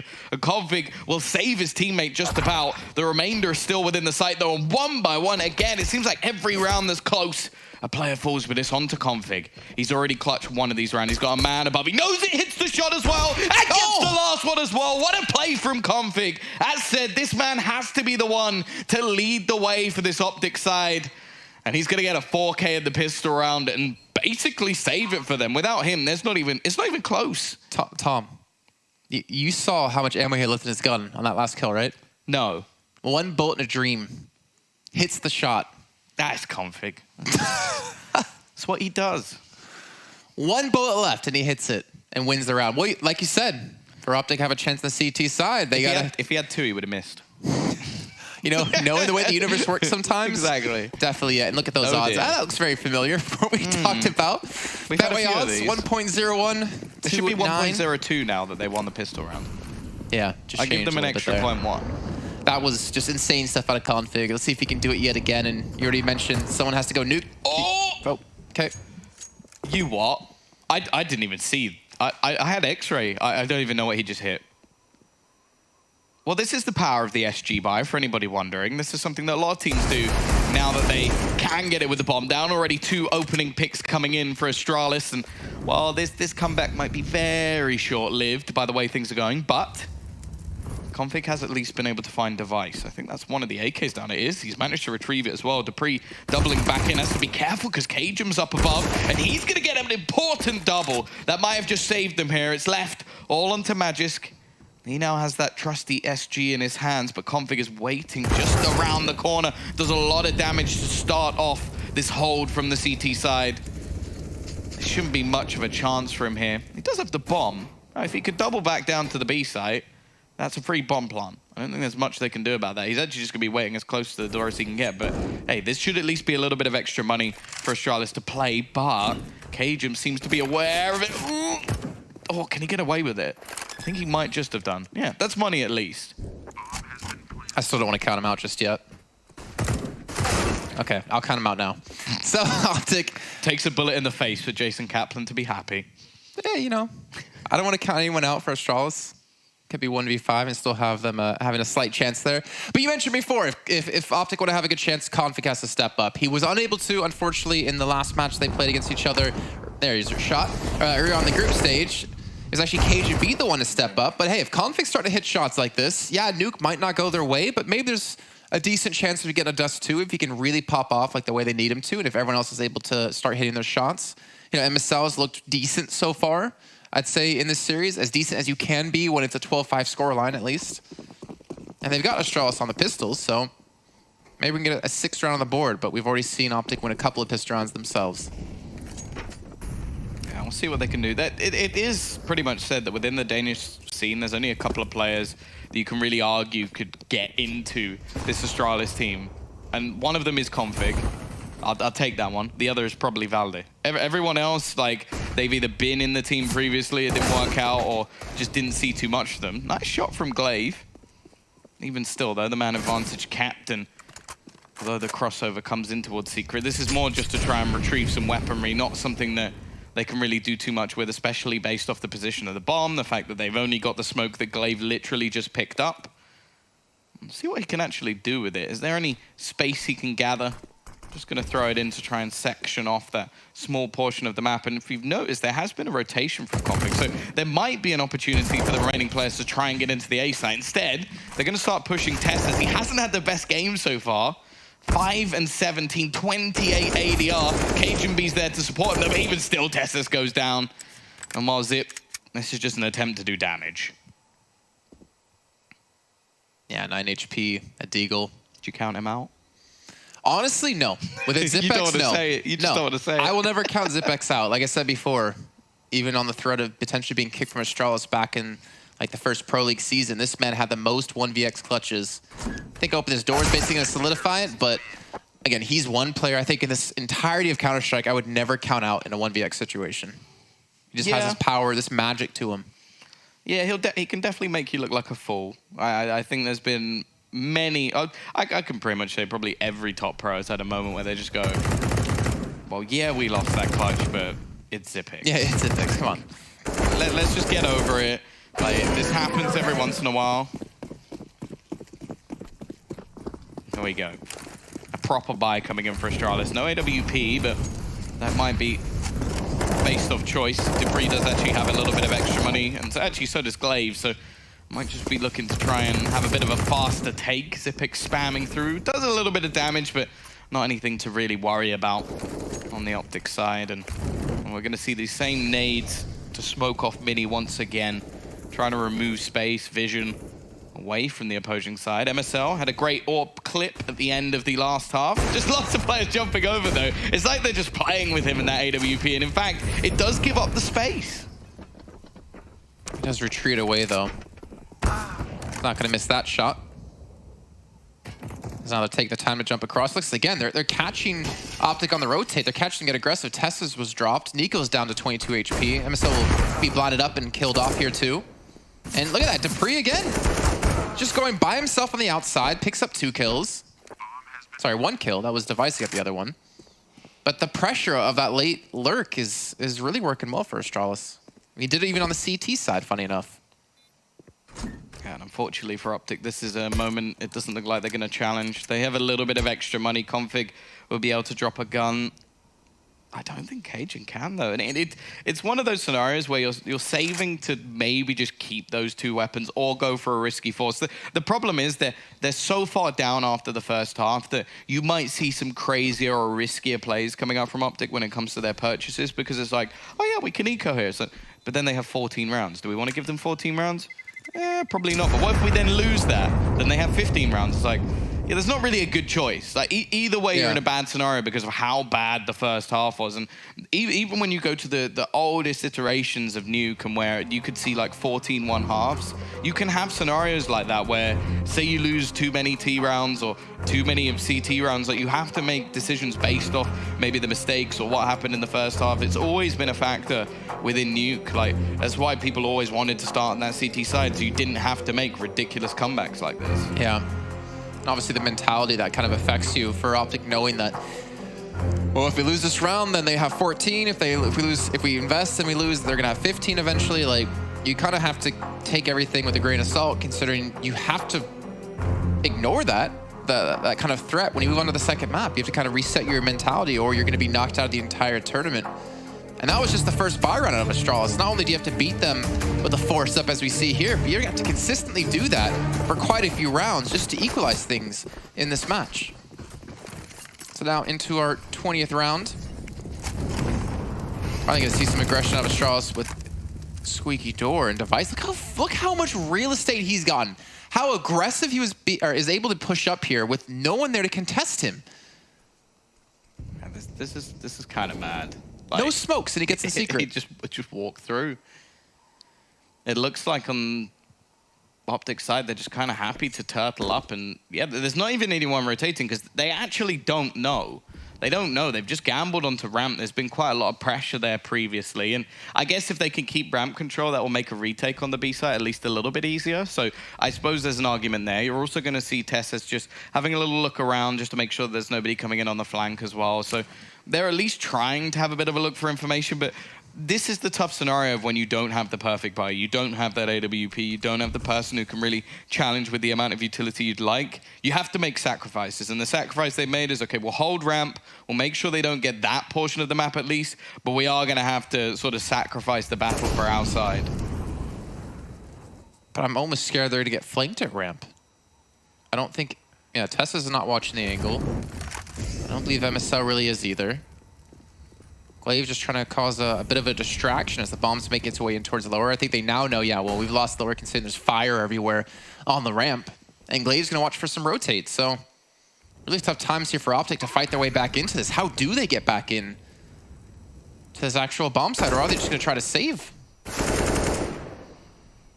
Oh, even that's looking to be a little bit difficult. And yeah, it's a horrible scenario. They gambled. They didn't have the best of buys, and it hasn't worked. It hasn't worked at all. And now in a 5v4 retake, just trying to hold on their weaponry into the next round. Magic should be caught here. Bit of a crossfire available, but even still, for Astralis, sure, they could take the risk here and try and do some damage, but their money isn't amazing. It's not like they're really out in front with the amount of finances they have, and in fact, they're just going to opt to try and find a safe corner and hold on to all their weaponry as well. So yeah, 8 players survive at the end of that round. Not something you see too often, and it pretty much could have been the full Monty, really, with everyone keeping onto their weapons, but instead, a couple of players go down, and now we're right back to where we were before, but instead, 14 onto the board. It gets ever closer to the finale. It's not like there's going to be a lot of money to rebuy up for Config either, just a FAMAS at ham. I think the same as last round, isn't it? Yeah. They do have an SG. They have an ump on Tessas. So I think he actually dropped the FAMAS over to him and bought up an ump. And you even have an AK in there still for KGB. Device, again, is he getting... He's so much freedom. They're not firing it. There's no smoke to stop him. There will eventually be a player, though, from lower heading over towards Secret. So it's not like he's going to have this for as free as he did last time. But that player's going to walk directly into his crosshair. And now they get the man advantage against a team who doesn't have a solid buy. This is so much free real estate for the Astralis side, and they could even just try and do some smokes that actually wrap them round, but it's kind of one of those scenarios where you go, what's the point? We've just had Secret for free. We might as well just go towards this B-side. Config is now going to have to be the hero once again, waiting around this corner. He shouldn't get more than one here. That should be all, but he does actually manage a second. Unfortunately, not a whole lot of bullets left in that FAMAS to try and get a third. But he's at least given them a chance within this round, which is something that I didn't even really expect them to get. I think Galay is going to be really impactful as well, considering he's still lurking. Going to be shutting down any event play. Device trying to watch the flank here. Takes down Nico. Now it's going to be a 3-on-2. Now a 3-on-1. Tessa's alone. The ump's not going to work out for him. And now Astralis are going to be on map point at 15-6. Yeah, never really looked like there was any way back into this game for Optic. A few rounds in a row, but ultimately the second the buy came onto the board, and wow, I think they've just showed how much they're going to abuse like the holes in the defense just as much as they did when they were on the CT side and pushing aggressively. Like, for Device to do that for one round, that's kind of crazy. Like, you go, okay, he's just literally going to take the whole of outside. To do it again is mental. You're just going, they might not send someone there again. Just running all the way out there. So, yeah, sheer confidence. And while this is one way to try and end the game, just running straight in towards the site versus what is pistols and SMGs. MSL desperately trying to find something through the smoke, but instead is caught out by his opposing side. Bomb will be planted after only 20 seconds within this round. That is something that's not that uncommon on Nuke, but when you consider things, there's not much to go on. There's no kit. There's not a whole lot of utility. Nico going to be trying to flash in his opponent. That's 2 missed Molotovs now, or at least a missed Molotov and a missed smoke. Yep. And it doesn't even matter. It makes no difference in the round. Config, this would have to be one of the greatest clutches of all time, and it is not going to be happening. That is one of the fastest maps I think I've casted in a long, long time. Utter dominance from Astralis on their opponent's map pick. Like we saw previously, Optic attempting something on Vertigo as they wanted to at least throw a spanner in the works. They then go to one of the bread and butter maps, a map that they like to play as well, and they still get dominated. And now what do? I mean, at least you did play them on Dusty yesterday. You had time to maybe look into what went right, what went wrong within that map alone, but will you be able to figure out from that one night how to fix a 16-1 scoreline? Well, you know what? We're going to find out in just a few moments. We're going to head to a break, and then we'll be soon kicking off our second map.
At the highest level of play, there can be no compromises. Gamers demand the highest clock speeds to give them the FPS they need to perform. Rise to the moment. Intel Core i7, the official CPU of ESL